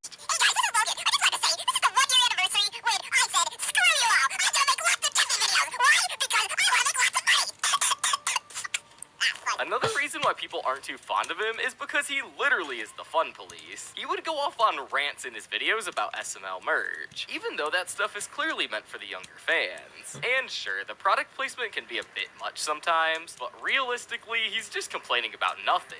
By now, most of you are probably thinking that's it for him. But no, we haven't even scratched the surface yet on some of the more serious things he's done. And some of these things are just really, really weird. For example, at the start of this year, another SML YouTuber named Darkcray dropped a video titled "The WH Dude Allegations Are Insane." And yeah, he wasn't kidding. In it, he laid out some serious stuff, claiming that WH Dude had been dating a girl who told him she was 16, and while all this was going on, he was 19 at the time. On top of that, there were a bunch of messages and moments that were just super creepy. So after Darkray's video blew up, WH Dude ended up posting a response video. But let's just say, it didn't really do him any favors. He basically just denied everything, but didn't show any proof or try to clear things up in a solid way. Meanwhile, Darkray came in with screenshots and actual evidence, so you can probably guess who most people believed. Especially since WH Dude already had a rough reputation in the SML community. And to make things even worse, the response was barely a minute long. He only talked about one of the accusations and completely ignored the rest, which made him look even more guilty. And this caused the comment section to be total chaos. People were dragging him left and right. There was also a claim about supposedly masturbating to this person, which obviously isn't true. Yes. The best defense against any allegation. This isn't true, guys. Obviously. Trust me, bro. Dab. Dude, this was probably the worst response he could have had. Honestly, I'm not sure if Logan lies more, or if WH Dude does. We got real-life Mr. Winkle before GTA 6. Probably one of the worst responses to allegations I've ever seen. You should be ashamed, dude. But believe it or not, the allegations don't even stop there. Darkcray came back with another video, claiming WH Dude has been talking to even more cupcakes. At that point, things were seriously piling up. So finally, WH Dude dropped a longer response, about 10 minutes this time. But honestly, it was not much better than the first one. Instead of explaining anything, he pretty much just brushed everything off with, obviously this isn't true. And here's the thing, sure, he might think it's obviously fake, but to anyone else watching, especially the people who don't know him personally, it's just not that simple. And all we see is one guy with screenshots and receipts, and the other guy saying, nah, I didn't do this, without showing anything. Naturally, people are gonna side with the one who came with proof. That's just kind of how this stuff plays out. Dear Haley, I can't remember the last time I felt this nervous. You always dreamed like anything was possible. So whatever happens, I'll wear my courage just like you did. Two sober introverts walk onto a Virgin Voyages cruise.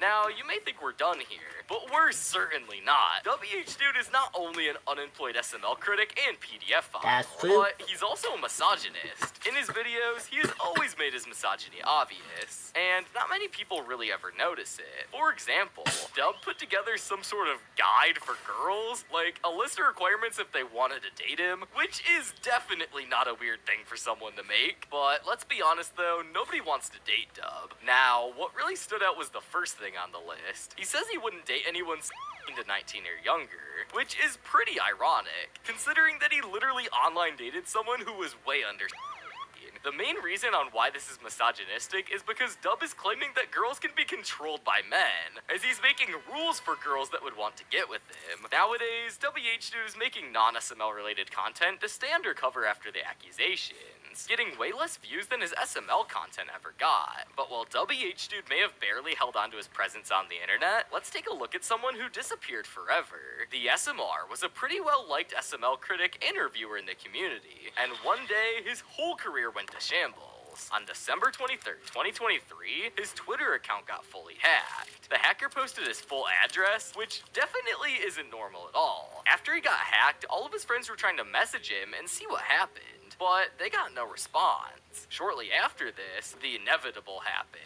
Rumors started circulating of him messaging cupcakes. It wasn't believed by most at first, until the messages actually got leaked. This wasn't good for him at all because he had a pretty good social media presence. So hours later, the SMR deleted all of his social media and completely disappeared from the internet. This left many fans in shock, and everyone eventually started hating him for what he did. Really loved watching him until it came out that he was texting cupcakes. After a while had passed since the allegations, the SMR ended up reaching out to an old friend of his, a fellow YouTuber named Super Mario Nick. He gave Nick a lot of information.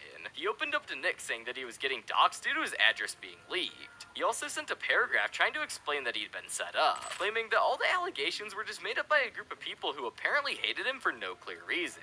But honestly, that came off as pretty suspicious, especially since there was a lot of evidence contradicting what he had said. So most people don't buy it. What happened was, again, I was on Instagram and then I saw the SMR, not from the SMR's like actual Instagram account, but from his like personal Instagram account. He like messaged me and he said like, hey, it's the SMR, and he wrote me like a paragraph of text basically explaining that he was, you know, framed and whatnot, and that the stuff that he did was, you know, just made up by a bunch of people who hated him. And I don't know if that's entirely true, to be honest. The situation escalated so much to the point where there's even rumors that the SMR supposedly wanted to off himself. All of this caused the SMR to become one of the main examples that people in the SML community would bring up whenever someone got exposed for stuff like this. But while the SMR was perving out to cupcakes, XBS was perving out to Elena Keys, the voice of Rose on SML. XBS is a notorious name in the SML community due to his absolutely outrageous simping for Elena, and he would go to any length to do so. But before we talk about that, I have to tell you about an Instagram account named Drama Plush Studios, aka Mike Van. You're probably wondering, why am I telling you about this guy in the XBS section of the video? Well, that's because he is secretly XBS, and he uses this account to hide his identity and stir up drama. He claims that this Mike Van guy is not XBS, but in this video from Instagram, we can see clear proof that they're the same person. XBS slipped up on the live stream and made it super obvious. And as we can see in this clip, he clearly looks down to turn the camera off on the Mike Van account. But now that we know that these two are the same person, which will be important later, let's get back to his shenanigans with Elena.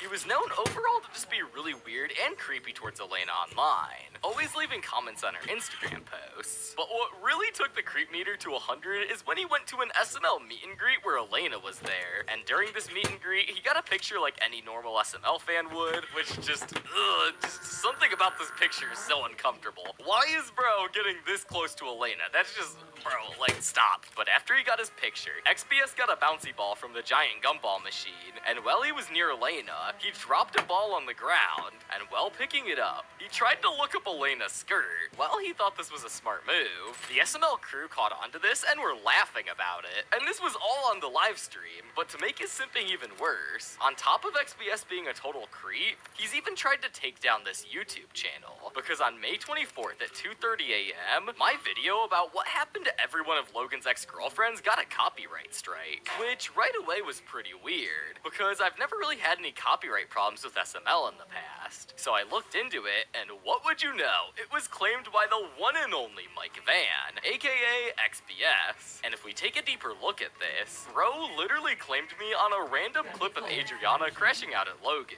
So obviously, this was a false claim. But it makes you wonder, why would he want to claim me? Well, he actually posted an Instagram story right before claiming me. And I don't really want to read all this, but basically, in this post, he accuses me for having AI videos. I don't know what about this channel he possibly thinks is AI. I have a small team of SML fans, and we literally spend hours researching and editing these videos for you guys. But anyways, more importantly, it seems like the only reason he took this down is because he was white knighting over Elena. Like, brother, she's not gonna let you hit. If Elena really had a problem with this video, she could have taken it down herself. Like, it's not that deep. So anyways, after this whole debacle, I submitted a counterclaim, and then he started crashing out even more on Instagram, which you guys can pause and read over if you want. What's your favorite app at the moment? Definitely TikTok. I check it every day. What's your favorite app at the moment? TikTok. I could scroll for hours. What's your guys' favorite apps at the moment? Well, I'm an Android user, so probably TikTok Lite. Same, she put me on. Wait, what's TikTok Lite? It's literally just TikTok, but more compatible on my Android. Oh, and it saves data. It has optimized performance. My favorite thing is that I can scroll offline when I'm flying or have unstable connection. Yeah, I don't have enough RAM, so TikTok Lite is perfect on my Android phone. It has the same content as TikTok and the same amount of fun, but just easier and faster. That sounds perfect. Where can I get it? Just download it at the Google Play Store.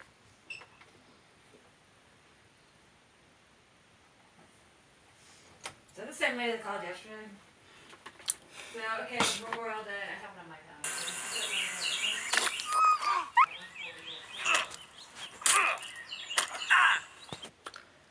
Which you guys can pause and read over if you want, but after Okay. this, he responded by saying, I don't know how he can get me in court. It's an obviously AI-made video, so he legally doesn't even own the rights to it since he didn't make it, which is like the dumbest thing to say because it's not AI. And yeah, sending a false copyright claim to someone under a fake name, even when you're not 18, would not win a case in court. But, you know, whatever. But eventually, he contacted YouTube and removed the strike, probably realizing how wrong he was in the whole situation.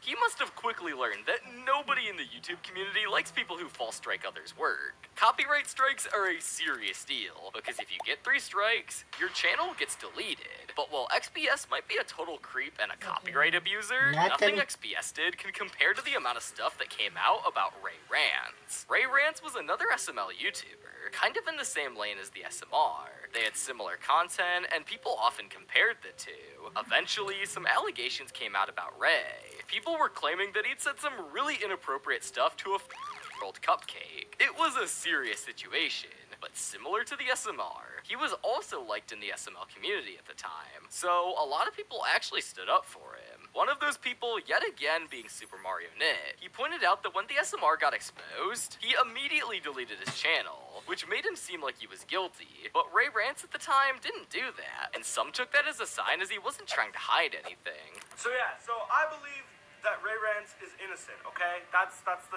side that I'm proving, that's the side I'm supporting. At the time, Ray Rants actually messaged Super Mario Knit, saying his defense was that the cupcake was being persistent, and he kept telling her to stop. But clearly, this was a big fat lie, because just a few weeks later, Ray Rants also deleted his channel, literally pulling an SMR. It was pretty much confirmed that he was guilty, and after that, he disappeared and no one really heard from him again. But the community wasn't about to let this slide. Some people went too far, and there were even cases of doxing. But for the most part, people started collecting receipts, they dug up Discord messages, and put together evidence from other platforms. And by then, it was pretty clear he was done for. After that, the SML community's reputation took an even bigger hit. Things were already rough after that whole SMR mess. And now this? Yeah, it wasn't a good look for anyone. But now, let's talk about the one and only Zeke. And most of you probably already know who he is. But for those who don't, Zeke is one of the oldest SML crew members, and mainly voiced Mama Luigi. He joined the crew in 2008, but shortly ended up leaving in 2009 because he had to move to Colorado. But this wasn't the end of Zeke in SML, because in 2017, he came back to film the remake of Toad's Mistake, and supposedly some parts of the Super Mario Logan movie. But after this, Logan never invited him back to film. Now that we got that out of the way, what we really gotta focus on is how Zeke was a creep in the community. Well, none other than Darkrai himself made a video on him in August of 2024, exposing Zeke for liking Con. Very similar to WH Dude. I guess best friends always have something in common. This caused many fans to start hating on Zeke. As before, he was completely adored by the community, and most people were shocked that the very man who voiced most of the OG fans' favorite characters is now doing these absurd things. What hand would Dub have in any of this? Pretty interesting turn, though Zeke didn't strike me as weird at first, but I later went on to learn how absurd and weird he can be. It's a shame that Zeke was a creep. I had fond memories of Mama Luigi from old Super Mario Logan, but Zeke's actions are unacceptable. Another thing about Zeke is his content he would post. He would sometimes post very questionable content, like online dating simulators and anime games that have suggestive characters in the thumbnails. And funny enough, one very interesting thing about Logan is how he has gut senses for when it comes to PDF files. I mean, Logan avoided hiring a PDF file not only once, but twice. Now, Zeke did make a response video to this on his channel, but he started it off by saying that he thought the drawings were supposedly of girls that were of age. To his response, I had liked, retweeted, and commented on art on that art that he showed, because I was under the impression it was drawn aged up. Basically, for the rest of the video, Zeke is apologizing for his actions and saying that he should have never retweeted that and had a private account. However, having a private account still wouldn't make retweeting and fantasizing about it good at all. Nowadays, Zeke went pretty inactive on social media due to the incident, but many people in the video comments did show him sympathy, hoping this gray area of controversy will be over sooner than later. Stay strong, Zeke, and have a good one. I made a lot of mistakes in the past too, that I still regret to this day, but I believe that if a person is willing to change and grow, they still deserve a second chance. You're one of the nicest people I've met. You always stay true to your heart and what's on your mind. I believe you and forgive you. Mistakes happen, accidents happen, no one is perfect. It's a part of life. Take care, my friend. However, at the end of the day, all of this made Zeke a creep, and many people in the SML community still don't like him. Some fans may have forgiven Zeke, but the same definitely can't be said about Sean Mays. Sean, also known as Sean Lover, or PlayStation Master, was a member of the SML community back in 2017 to 2018. He was known for being an obnoxious fan of GameCube Dude, and he's one of the more obscure creeps on this list. But he's easily probably the worst in this video. It all began back in February of 2018.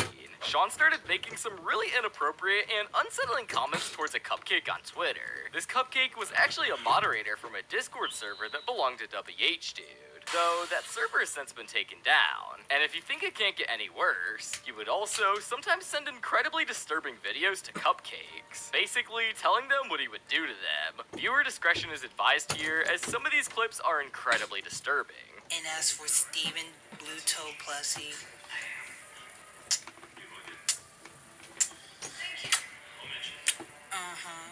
see that? You and me making out, having eat together at night, no parents, you know, having sex with you. Now, some of you may be asking, what was the age of the moderator in question? Well, to make matters 10 times worse, the moderator was that many years old, and Sean was 22. And Rally's MVP meal deal makes you a big deal. Well, Mushroom okay. Swiss with fries, drink, and dessert, just $5. What a play! This is the MVP of meal deals. Score your... That many years old. Yeah. And Sean was 22. After all of this madness went down, Sean hopped on a podcast with WH Dude and tried to clear his name, but it just ended up making everything worse for himself. Bluto Plushie, I just want to apologize for harassing you in the past few months. I know you don't like it. Well, it's just that because I was a little bit mad at you for banning me at your servers. I have a question. So, because he banned you from his server, You decided to harass him because of that? and you made those comments that what? After everything that happened, a lot of people started making videos talking about Sean, and eventually, he was removed from the SML community. You'd think that'd be the end of it, but things actually got more serious in July of 2018. That's when Sean got caught showing his private parts to a 15-year-old YouTuber. Even though he tried to deny it, Zeke and several moderators confirmed what had happened. Not long after, GameCube Dude saw enough and eventually spoke out about it during a live stream. Yeah, you know what? That's something I can say about Sean Mays. Sean, you said in your videos that you're a fucking pedophile. People have seen it, and you're gonna start calling my friend a pedophile? I have half a mind to dox you, find out who you are so you can't pull this shit anymore. And the thing with Sean is that he can never learn, because in December of 2018, he got caught talking with a cupcake again, and this time, this cupcake was the ripe age of years old. He would try to defend himself in the comments of the video, but this just incriminated him even more. Listen, I'm sorry, okay? It's just when I look at her, it reminded me of my ex-girlfriend, or I got in a What? In addition to everything, during 2018, Sean would also do a lot of other very weird things. Some notable examples are that he once peed on a live stream. He also made a completely false story about his mom getting offed, most likely to try to get sympathy from the community. And to make everything worse, he even got naked on a stream once. But fast forward to the end of December, and Sean disappeared from the internet. Most people thought that this was the end of Sean, but he proceeded to return in December 2020. Just 2 years later, he would make a video announcing his return, but he would leave shortly again after because he ended up showing his private parts to another cupcake. However, this time, thankfully, it wasn't a real cupcake. And this was actually a sting operation set up by the YouTuber named Corson Drax. Before Sean disappeared for good, he made one final response video trying to clear his name, and basically just denied everything, calling the YouTuber a liar and said that he's a good person. I know. Corson, you're a liar, you're a snake, and you're a toxic Why? Because you tricked me last night by asking me to show him my private parts, and I have to expose you why you did it. Because you're an ugly motherfucker I don't care. I don't know why Luis Channel 50 and Poe Piece are friends with you, but I have to address this. I hope everybody can clear my name, that I'm a good person, a good man, and I have a chain man with some big muscles. Now, honestly, I'm not surprised at all if you cringed at this, but he was very clearly lying and had no remorse at all for his actions. Many people in the SML community hate Sean, and also cringe from all of his nasty actions. The SMR was an absolutely horrible person. No one would deny that, but the things Sean did was... Jeez, people who like him make me lose my hope for humanity. Every word that comes out of Sean's mouth just makes me want to puke my guts out from cringe alone. These are definitely a crazy amount of creeps and weirdos in the community, but let's hope there's not more. And if you guys want to watch an SML channel that's not gonna be a PDF file, you should subscribe to me. I mean, there's not a whole lot of other options, is there? Everyone else who made videos talking about SML was not locked in and was trying to get a cupcake. From killing evil characters who deserve it, to sending off nukes, killing millions of innocent people, this is every single time that Jeffy has committed murder. Starting with a time Jeffy took it too far in SML movie Jeffy the Wrestler. In this video, Jeffy and his friends donate to a canned good charity event for a chance to fight their favorite wrestler, Bone Crusher. And Jeffy wins by donating the most canned green beans. No surprise there. However, when Jeffy gets the chance to fight Bone Crusher, he ends up taking it way too seriously. He gets in the ring and absolutely beats the crap out of Bone Crusher, hitting him with a chair, a stool, hammer, and eventually jumps from the ladder, straight up killing him, all the while thinking that everything was fake. Please don't do it, no, no, no. Okay. 1, 2, 3. He's dead! Brooklyn guy puts Jeffy under arrest, but then literally lets him go, letting him get away scot-free with murdering someone on TV. But the next time Jeffy committed murder isn't nearly as unjustified, and that's the time he killed CJ in SML movie Jeffy's 20th birthday. In this video, we're given some backstory on what it's like for Jeffy and his sister Phoebe growing up. And let's just say it wasn't all sunshine and roses. Jeffy and his sister didn't get fed enough, and they were often locked in cages for hours at a time every single day. However, the worst would come when Nancy's drug dealer CJ would come in and do unspeakable things to Phoebe, creating some massive trauma for Jeffy and his sister. On Jeffy's 20th birthday, he had some flashbacks of everything that happened throughout his life, and he finally decided he had enough of it. He goes back to the old trailer where he grew up, discovering that CJ is still doing some of those terrible things to other girls. Jeffy, being Jeffy, does the only logical thing he can think of, which is literally tying CJ to a monster truck and ramming him through the old trailer, making sure CJ can never do this to anyone ever again.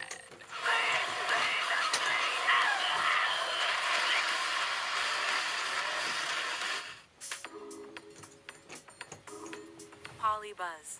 Chat with AI friends. Download now.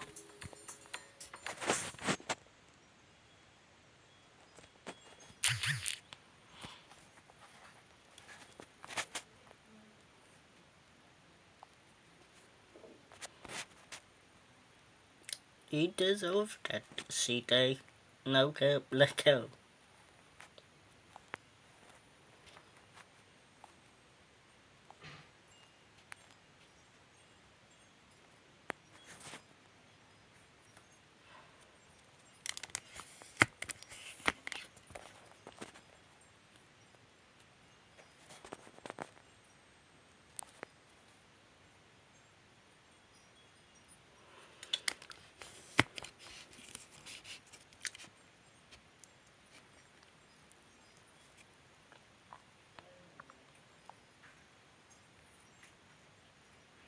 Mm-hmm.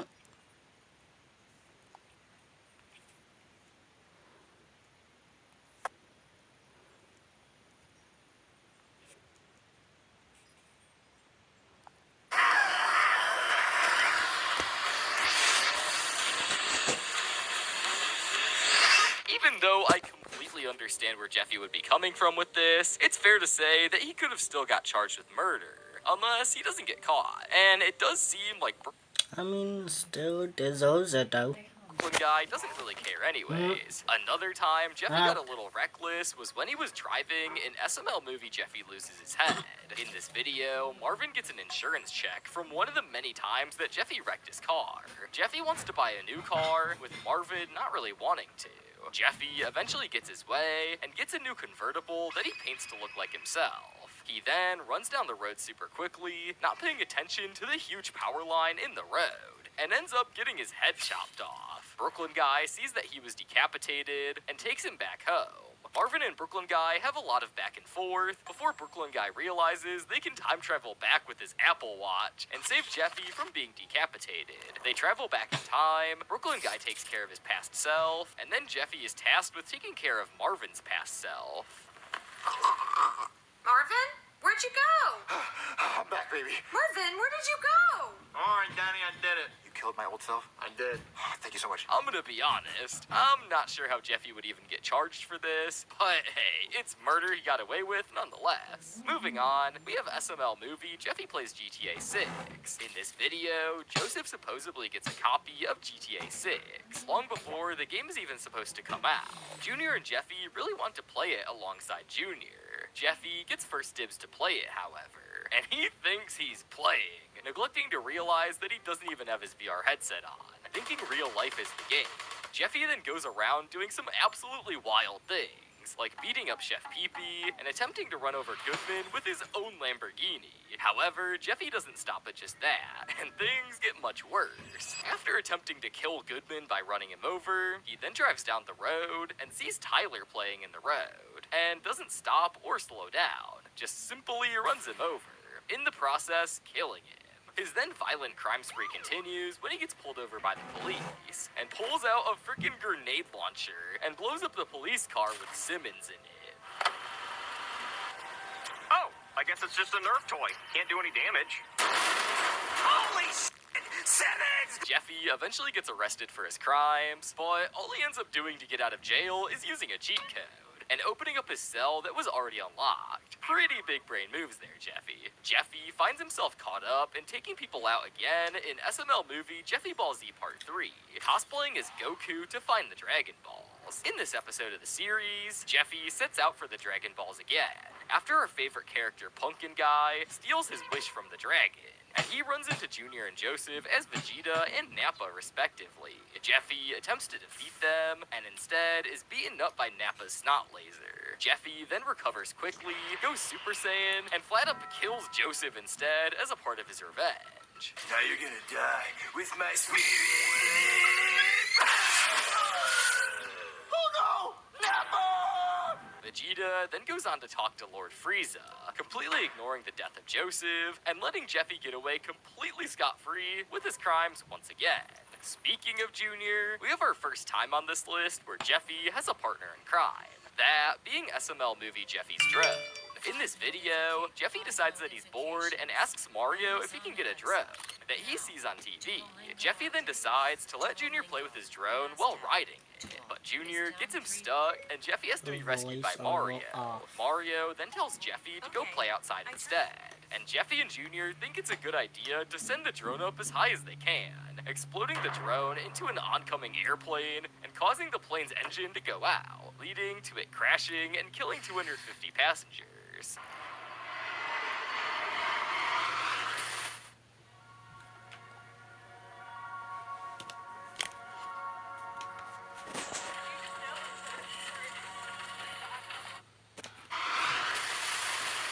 What the hell was that? After this, Mario finds out that Brooklyn Guy was flying the plane after he comes and bothers Mario since he lost all his jobs. jobs. Later on, Brooklyn Guy discovers that the plane crash happened because of Jeffy flying the drone into it, but yet still decides to blame Mario instead, and just straight up kills the pizza delivery guy, Bronx Dude, since he took all his jobs. Next, in SML movie Jeffy's Home Alone, Mario gets a call from his grandpa, asking him to help figure out his microwave, thinking it's a TV, and Mario rushes over there, leaving Jeffy home alone, thinking he's sleeping.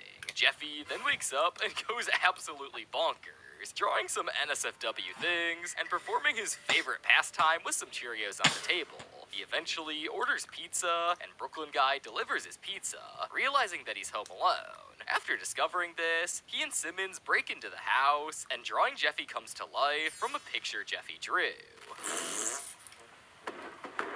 Run, Simmons, run! When the robbers break into the house, they see bowling pins and go to investigate, and drawing Jeffy takes the chance to literally throw a bowling ball down, crushing Simmons instantly. Brooklyn Guy tries to beat him up and kidnaps drawing Jeffy, holding him for ransom. He doesn't get anywhere with it though, leaving Mario confused and letting Jeffy get away with no consequences yet again. But let's take a look at another time Jeffy also had a little bit too much fun with some Cheerios in a night. That being an SML movie Jeffy's Kids. This video is by far one of the most ridiculous videos Logan has ever created. That being that Jeffy's Cheerio box becomes pregnant. Brooklyn Guy is called over as she gives birth to two identical twin small-sized Cheerio boxes and another kid. This being a small Jeffy with Cheerios all over him named Jeffy Jr., which is a complete abomination to say the least. Jeffy spends the video trying to protect his kids, but isn't able to stop Jr. from eating his two Cheerio twins. Eventually, Jeffy traps Jeffy Jr. in the bathroom until he learns to use it, but Jeffy lets Jeffy Jr. get flushed down the toilet, never to be seen again. Those are my kids! You're gonna pay for this! What? Hello? Hey, did you call the police? So yeah, after everything, let's hope we never have to see any other of Jeffy's kids ever again. But next is SML movie Jeffy Wick. In this video, Jeffy is given a gift by his great aunt Ernestine, which turns out to be a dog that was sitting in a hot box for 2 days, and Jeffy names him Winn-Dixie. Brooklyn Guy tells Jeffy to get the dog some water, so Jeffy runs to the gas station where two criminals are eyeing his PT Cruiser, and notices his dog in the passenger seat. After seeing his dog and having some empty threats, Jeffy drives away. The two criminals come back to the house later that night, and while they're trying to steal his PT Cruiser, they run into Winn-Dixie and end up shooting him to be quiet. Jeffy finds out about this and turns into Jeffy Wick, seeking revenge for his dog. The robbers eventually make their way back to their house and get murdered by Jeffy. Where are you, Jeffy? Man, it was just a stupid dog! Jeffy hangs up his gun after this, of course, until it's time to make 3 sequels, as he says in his own words. Jeffy has fought plenty of bullies in his day, with the most infamous being his beef with Bully Bill. But the time that we're gonna look at is when Jeffy just straight up decimated Bully. No mercy at all. And this is an SML movie Jeffy gets expelled. In this video, it's St. Patrick's Day, and Bully thinks it's a great idea to pinch Jeffy, since he isn't wearing any green. Jeffy then proceeds to beat the crap out of him, and Bully retaliates by pressing charges against Jeffy.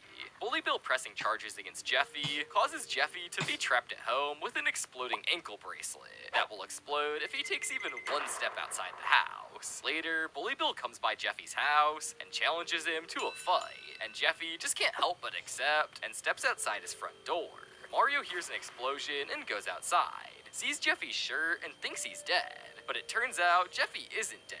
Instead, he ended up attaching an ankle monitor to Bully in broad daylight with no regrets, and even admits this in front of Brooklyn Guy, who has no problems just sweeping it under the rug. I took the bracelet off and I put it on the bully. He exploded, Danny. Oh, okay. So, I guess if he exploded, he can't press charges, and that means Jeffy's not expelled anymore. So yeah, it sounds like Brooklyn Guy as a cop isn't exactly concerned with following the law. So I'm glad I don't live there with them. Jeffy's murder spree in the classroom doesn't just fully extend to Bully Bill, as we see him take out Jackie Chu, an SML movie Jeffy's imaginary friend.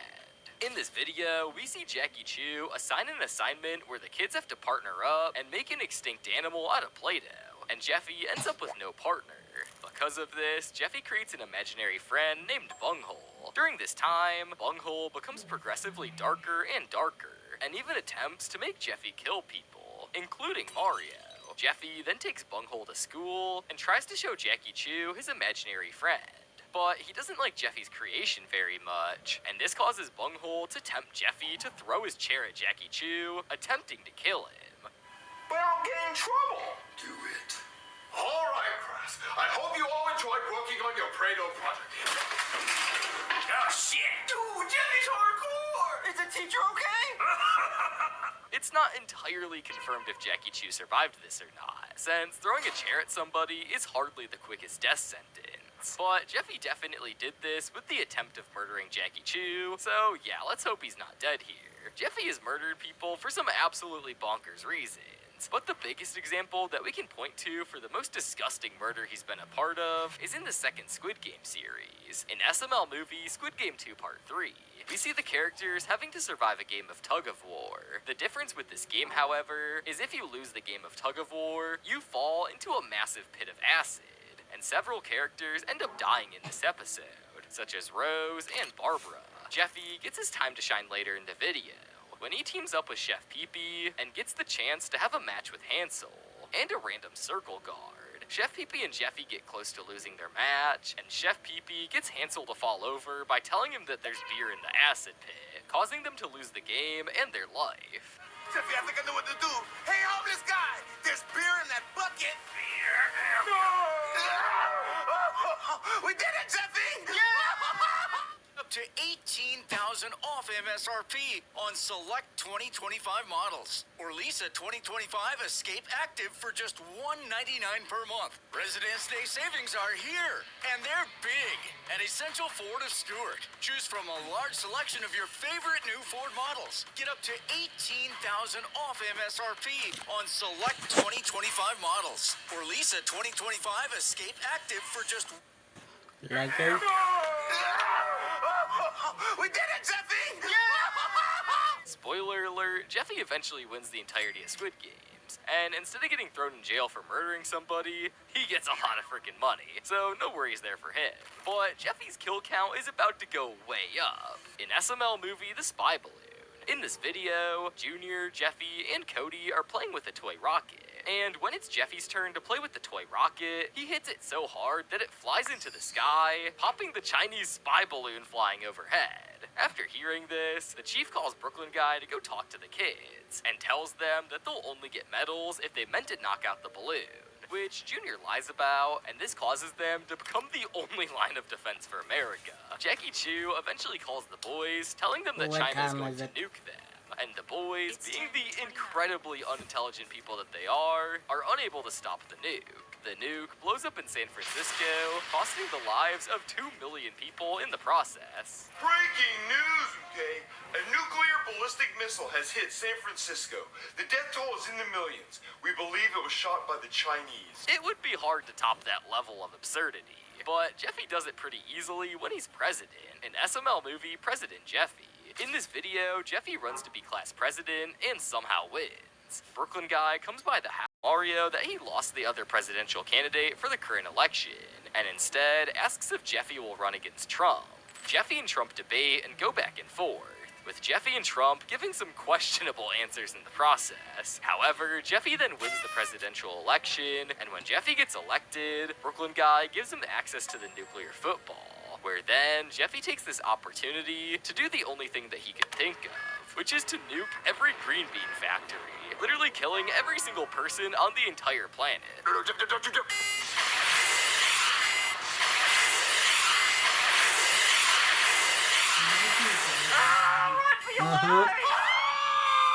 But if you thought that was crazy, to finish off, we have Jeffy's biggest murder of all time, which is in SML movie Jeffy's Scream, where he decided to murder all of our time while watching this video. Jeffy is by far the biggest menace in SML, from destroying private property to first-degree murder. Oh, look at this kid, he's about to get creamed! And even straight-up war crimes.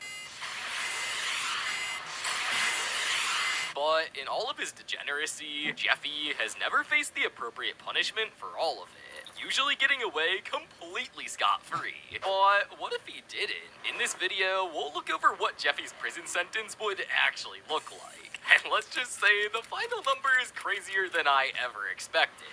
But let's start with one of Jeffy's first and most tame crimes, in Jeffy's bad word. And the crime he commits in this video comes up after Mario has had enough of Jeffy swinging around the F-slur like it's nothing. So he spanks Jeffy, which causes Jeffy to accuse Mario of R-wording him. 911, what's the emergency?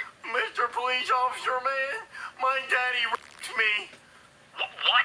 A serious accusation like that can carry up to 6 months in jail for intentionally perverting the course of justice. Sheesh. And to make it even worse, Mario ended up getting arrested for this false accusation. So yeah, it's not looking good for Jeffy so far. The next crime we're gonna look at is in Jeffy Goes to the Zoo.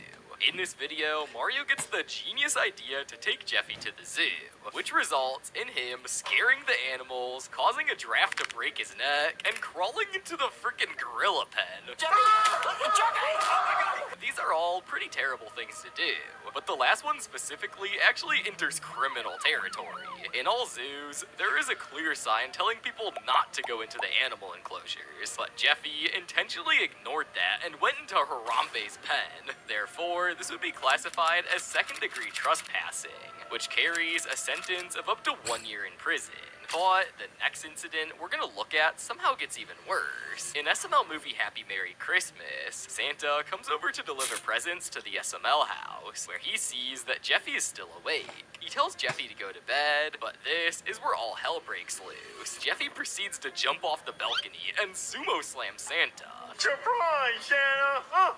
What was that? Oh, shit! Get off of me! Run, Santa! Which takes him straight to the ground. But that's not the end of it. Jeffy then baits Santa to go outside of the house, locks him out, and then steals his sack of presents. This is first-degree robbery at its finest, considering the fact that Santa's sack often contains millions, if not billions of dollars worth of presents. Jeffy would be looking at up to 30 years in prison. Jeffy just can't seem to help himself, because in SML movie The Substitute Teacher, the bad behavior continues. Cody's mom is teaching the class, while Jackie Chu is away, and she is not getting along with Jeffy, as she repeatedly gets pelted with spitballs and apples. But this is taken to a whole nother level, when Jeffy takes a globe from the top of the cabinet and lobs it, hitting Judy straight in the face. Pineapple on Hitting Jeffy with another year in prison. Now, we've seen Jeffy harm a lot of humans, but in SML movie Jeffy's Pet, we find out that no species is safe from Jeffy. In this video, Jeffy gets a fish, which he proceeds to name... What are you gonna name him? Pee-pee Song! Which he quickly takes a liking to.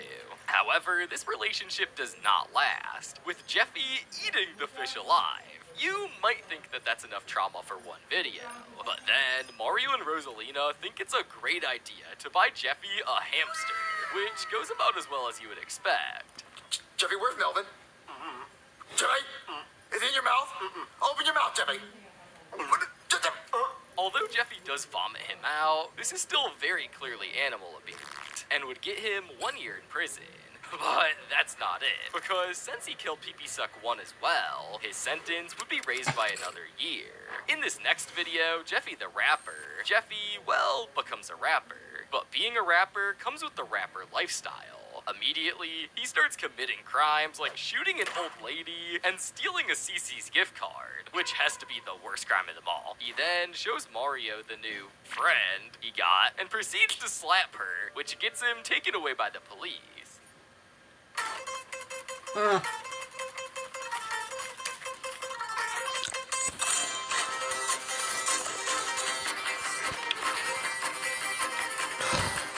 Revive your courage.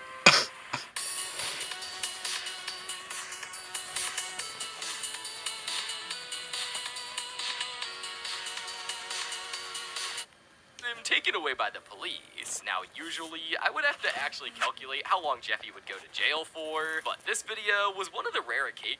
Yeah, also... Yeah. where Jeffy actually goes to prison.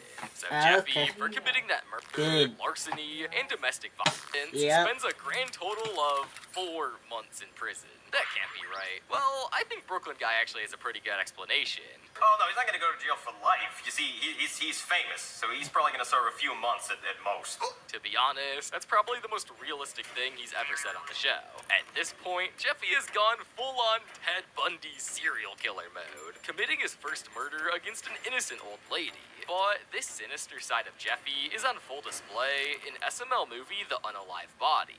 In this video, Mario goes to take Jeffy outside in his car, but Jeffy just couldn't keep his hands to himself and starts forcing the steering wheel, causing Mario to accidentally hit a homeless man. Mario goes to check the body and sees that it's not moving. Yeah, he's dead. Mario has no idea what to do and brings him into the house. Eventually, Rosalina comes to the house and finds the body, which leads Jeffy to tie her up with Scotch tape. Get you tape, grab tape, daddy got tape. Scotch tape, Jeffy. Mario says that they have to cut the body up and throw it in the ocean. However, it's revealed that the homeless guy isn't dead, so that means Jeffy is free to go. Right? Well, not exactly. You see, Jeffy still kidnapped his mom, lied to a police officer, and was about to saw a guy in half, so he's definitely not in the clear. In fact, totaling all this up would get him a whopping 35 years in prison. 15 for the kidnapping, and since he was trying to get rid of human remains, he would be given the maximum sentence for tampering with evidence, which is 20 years, since Jeffy didn't know that the homeless man was dead. Jeffy Gets Bullied will be the next video we look at. To be honest, the crimes he committed here were completely justified. This is because Bully Bill just wouldn't quit making fun of Jeffy. Jeffy doesn't take too kindly to this either, so he beats the life out of him, causing Jeffy to get yelled at by the teacher. You want to fix it for me? He is forced to apologize to Bully, who, even in his beat-up state, cannot help himself and talks even more crap, which earns him another ass-beating from Jeffy. Jackie Chu is fed up with Jeffy's fighting, but Bully won't quit it, so Mario and Rosalina have the idea to attach a camera to Jeffy, which records all of Bully's, well, bullying. They give the camera to Jackie Chu, well, not before beating the crap out of Bully for a third time. What are you filming? A day in the life of a retard? This time I'm gonna kill you, bitch! Although Bully was 100% asking for someone to beat him up, to this degree, for just making fun of someone is still a crazy crime. And this would warrant 50 years in prison for 3 counts of aggravated assault. Crazy. Now, it's become an annual tradition for Jeffy to terrorize Santa. And in this next video, Jeffy's Bad Christmas, he does just that. In this video, Santa doesn't give Jeffy any gifts for Christmas, but Jeffy is not having any of that.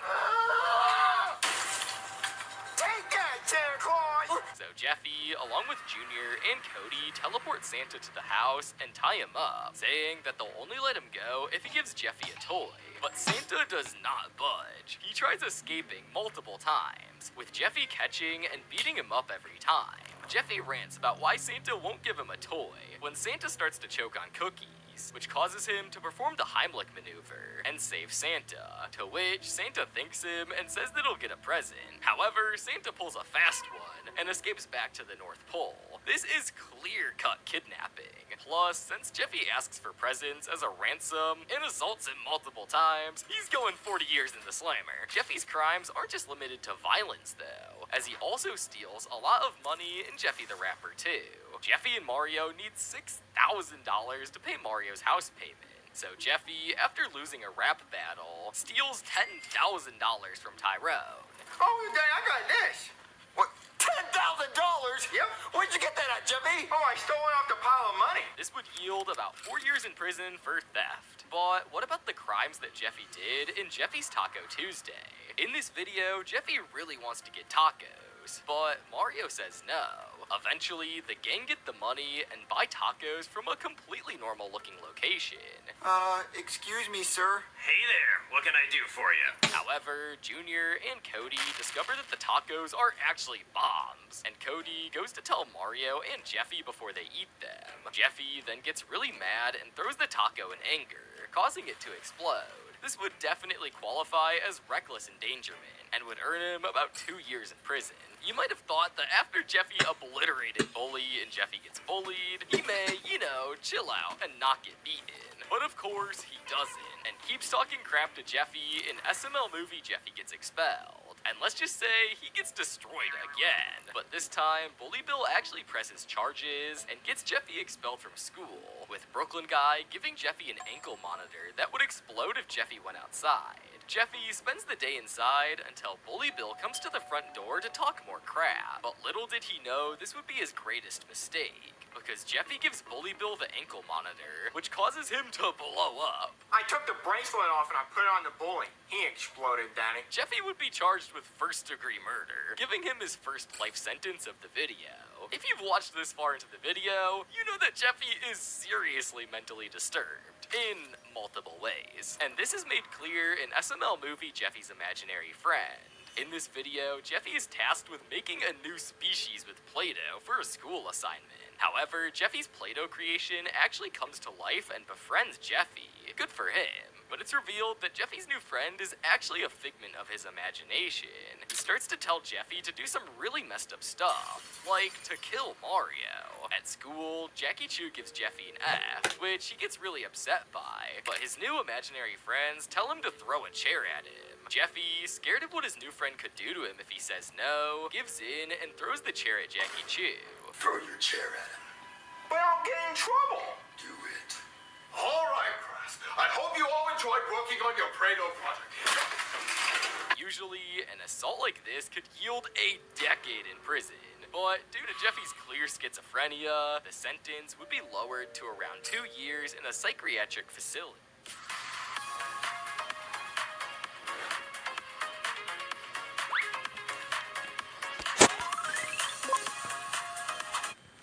Okay. The sentence would be lowered to around 2 years in a psychiatric facility.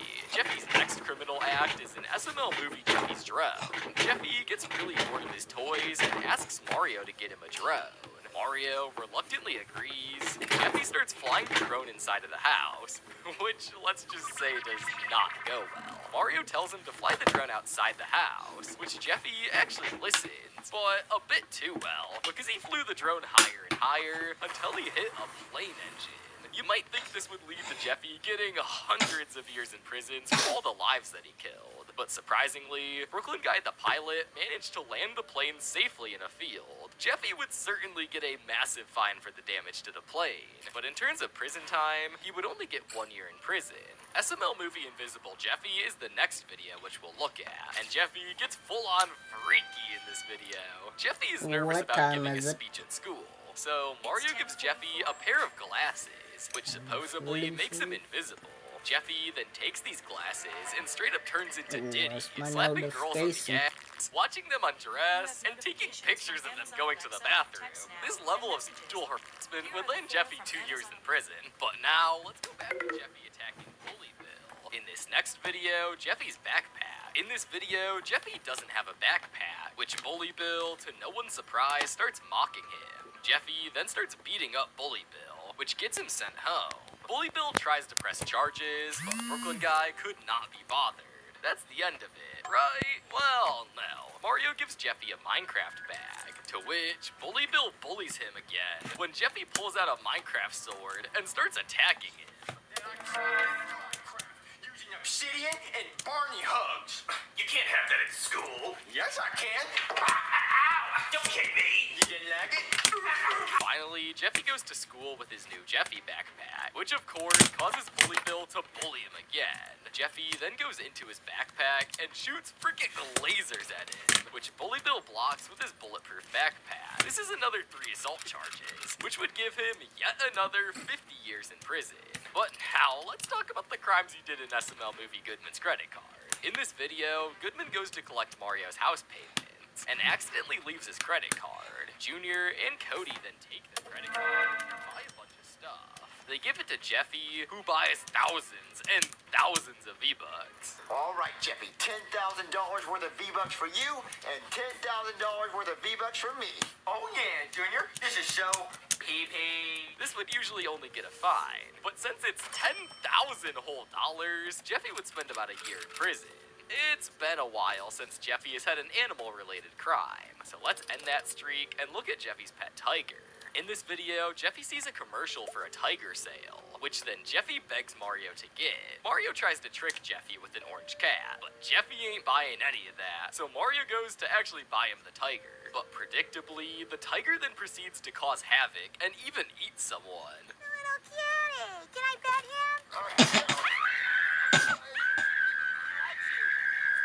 In America, it's illegal to have certain exotic animals without a permit. And since a tiger is not only an exotic, but very dangerous animal that literally killed someone, Jeffy would definitely get the maximum 7-year sentence for smuggling an exotic animal. You didn't think we'd get away from Jeffy stealing for too long, did you? Because in Jeffy and Junior's big heist, Jeffy hits Bowser's prized Charlie signed underwear with ravioli. Jeffy and Junior both knew they would get pulverized by Bowser if he finds out, so they put the underwear in the wash, but this causes the signature to completely disappear. So Jeffy and Junior have to trick Charlie into re-signing the underwear. They first try asking him, but it doesn't work and Charlie takes back the underwear. So then Jeffy and Junior come back in disguise as a married couple and steal back the underwear. Then they come as TV executives asking Charlie to sign a deal for Charlie and Friends in Spanish. Number 2, in your pants. In my pants? In your pants. Yeah, Charlie and Friends 2. Actually, Charlie and Friends Dose. Dose? Yeah, it's gonna air on Telemundo. Telemundo? Even though Charlie is kind of suspicious as to why a pair of underwear would be used as a contract, he still signs it. The level of identity fraud would lead to about 2 years in prison. Although he didn't impersonate someone real, he did defraud Charlie into signing something. So add another 2 years. That's Next true. up is Jeffy's speeding ticket. This video starts with Mario wanting to take Jeffy to school, but being sick, he can't. Jeffy needs to go to school, so when Mario lets Jeffy drive to school, this goes about as well as he No, I'm expect, good. with him getting pulled over multiple times. When Jeffy goes back home, Mario asks him if everything went alright, but when he asks Jeffy if he got a ticket, well... You didn't wreck it? You didn't hit anybody? You didn't run anybody over? You didn't get a speeding ticket? Wait, Jeffy, why are you making that face? Jeffy, did you get a speeding ticket? Brooklyn guy comes over to the house, which reveals that Jeffy got 45 speeding tickets and a traffic violation. This causes Brooklyn guy to take Jeffy to jail. But after seeing how sad Mario got when he let Jeffy go, you might think that that was enough crime for one video. But Brooklyn guy lets Jeffy go on the condition that they pay off the tickets by the end of the day. To which Mario decides the only thing they can do is rob a store. Mario and Jeffy break in, empty the cash register, obscure the cameras, and then hide out in the freezer to get a grand total of a whopping $10. The entire sentence Jeffy would receive is around 5 years for the tickets and around 2 years for the robbery, for a total of 7 years. In President Jeffy, Jeffy runs as the Democratic candidate for the presidential race. The public are swayed by his amazing campaign promises. You should vote for me for president because if I was president, I would ban all school. No kid would ever have to go to school ever again. And he gets elected. Jeffy is then given the nuclear football by Brooklyn guy, which he then proceeds to use to nuke every green bean factory. This would be the largest casualty mass murder in history, and is so bad that the International Criminal Court would have to get involved because this is a violation of the Geneva Convention, meaning that yes, this is Jeffy's first war crime, and this would garner him 8 billion life sentences. Your teenager developed depression, anxiety, or eating disorders after becoming addicted to social media platforms. A global settlement may be coming in 2025. These platforms... In Jeffy's anger management, Jeffy poops in the sink of the school, causing Jackie Chu to freak out. Ding, ding, ding! Are those boxing gloves? Night, night. Jeffy makes a drawing to make fun of Jackie Chu, but then Bully snitches on him. Jeffy then gets out boxing gloves and beats the life out of Bully, which will get him another assault charge. But don't think Jeffy's gonna get away with his crimes that easy, because his crimes sure do follow him into the current SML channel. In SML Yes. Jeffy the Boxer, in this video, Jeffy tries to fight Floyd Mayweather, but he has no clout. So to gain that clout, he randomly beats up 34 people. This would already alone get a large sentence, but he then proceeds to knock out everyone who watched the video. Oh! That's like 1 million and oh. That's like 1 million or 2 million and oh. However many views this video got, that's how many people Jeffy just knocked out. Ironically, this is the most viewed video on the SML channel, at 57 million views. Each assault would give him 2 years, so 57 million counts would yield 114 million years in prison. But on Jeffy's 17th birthday, Jeffy wants a completely normal birthday gift of a Taco Bell sign, which they actually steal. This would get him around 1 year in prison due to how expensive the sign must have been for Taco Bell. In Jeffy Goes to Juvie, Jackie Chu gives Jeffy an axe for woodshop, but this goes just about as well as you'd expect, as Jeffy does his best Shining impression and buries the axe deep into Bully's head. Teacher, can I see the nurse? Is that an axe in your head? Yeah. Class, make sure you be careful with the tools. And he also makes a gun out of wood. In school, this would lead to a sentence of around 10 years. In SML movie The School Bus, Jeffy and the other kids are tormented by the bus driver, who is Brooklyn Guy's mom, Babs. Eventually, after torturing the students, Jeffy has enough and hijacks the bus, taking everyone home. Bet me $5 I won't steal this bus. Bet. Oh man, how do I drive this thing? Let's listen to this baby purr. You guys ready to go home? No school for us today. This crime would normally carry a sentence of around 5 years, but since all the passengers are minors, he would get 15 years. Despite getting into so many crimes, we never actually see Jeffy in court until Jeffy's penny. In this video, Jeffy tests the theory that if you were to throw a penny off the Empire State Building and hit someone, the person would die. The penny actually does go down and hit someone. They don't die, but he does press charges against Jeffy. All right. Ow! But hey! This leads to a long legal battle, to which Jeffy loses. But instead of paying the money, they throw the penny at the judge, who gets knocked to the ground and immediately sentences both of them to death. It's crazy that Jeffy has committed so many crimes, but this is his first death sentence. But in Jeffy's Adult Happy Meal, the gang go out and get the McDonald's Adult Happy Meal, even though they are minors, which is the first crime in the video. But the real crime comes when the cops try to pull over Jeffy for having an expired tag. Instead of pulling over, he speeds away to evade Brooklyn Guy. Pull over! No, Junior, I can outrun him! What? No, pull over! Then Joseph pulls out a gun to shoot him, and then finally, they just straight up kidnap Brooklyn Guy for ransom. But if you snitch, I'll let you go. This would lead to a 45-year sentence for Jeffy. Jeffy's crime spree, though, is only exacerbated when he gets a car, and we can see this in Jeffy's hit and run. And Jeffy gets arrested. In Jeffy's hit and run, Jeffy takes Junior to pull hose and accidentally hits Patrick. Instead of checking up on him, he just casually drives off. This car's gonna help me do it. Woo!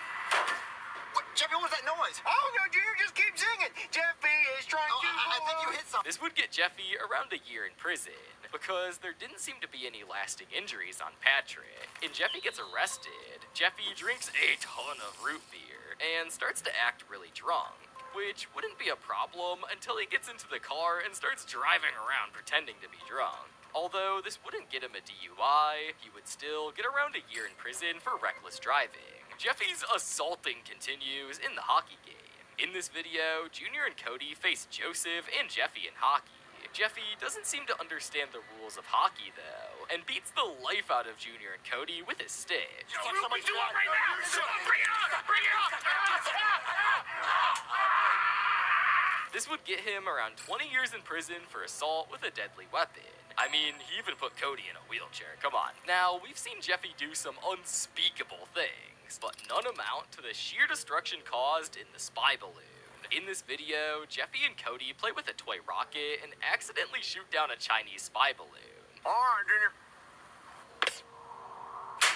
This gets them labeled as national heroes, and they all get medals of honor. However, they didn't tell the military chief that it was all an accident. This causes the chief to believe that the trio were actually the GOATs at missile defense, which causes them to fire the entire actual missile defense team thinking Junior, Jeffy, and Cody are enough. This lie entirely backfires when China sends a nuke to San Francisco.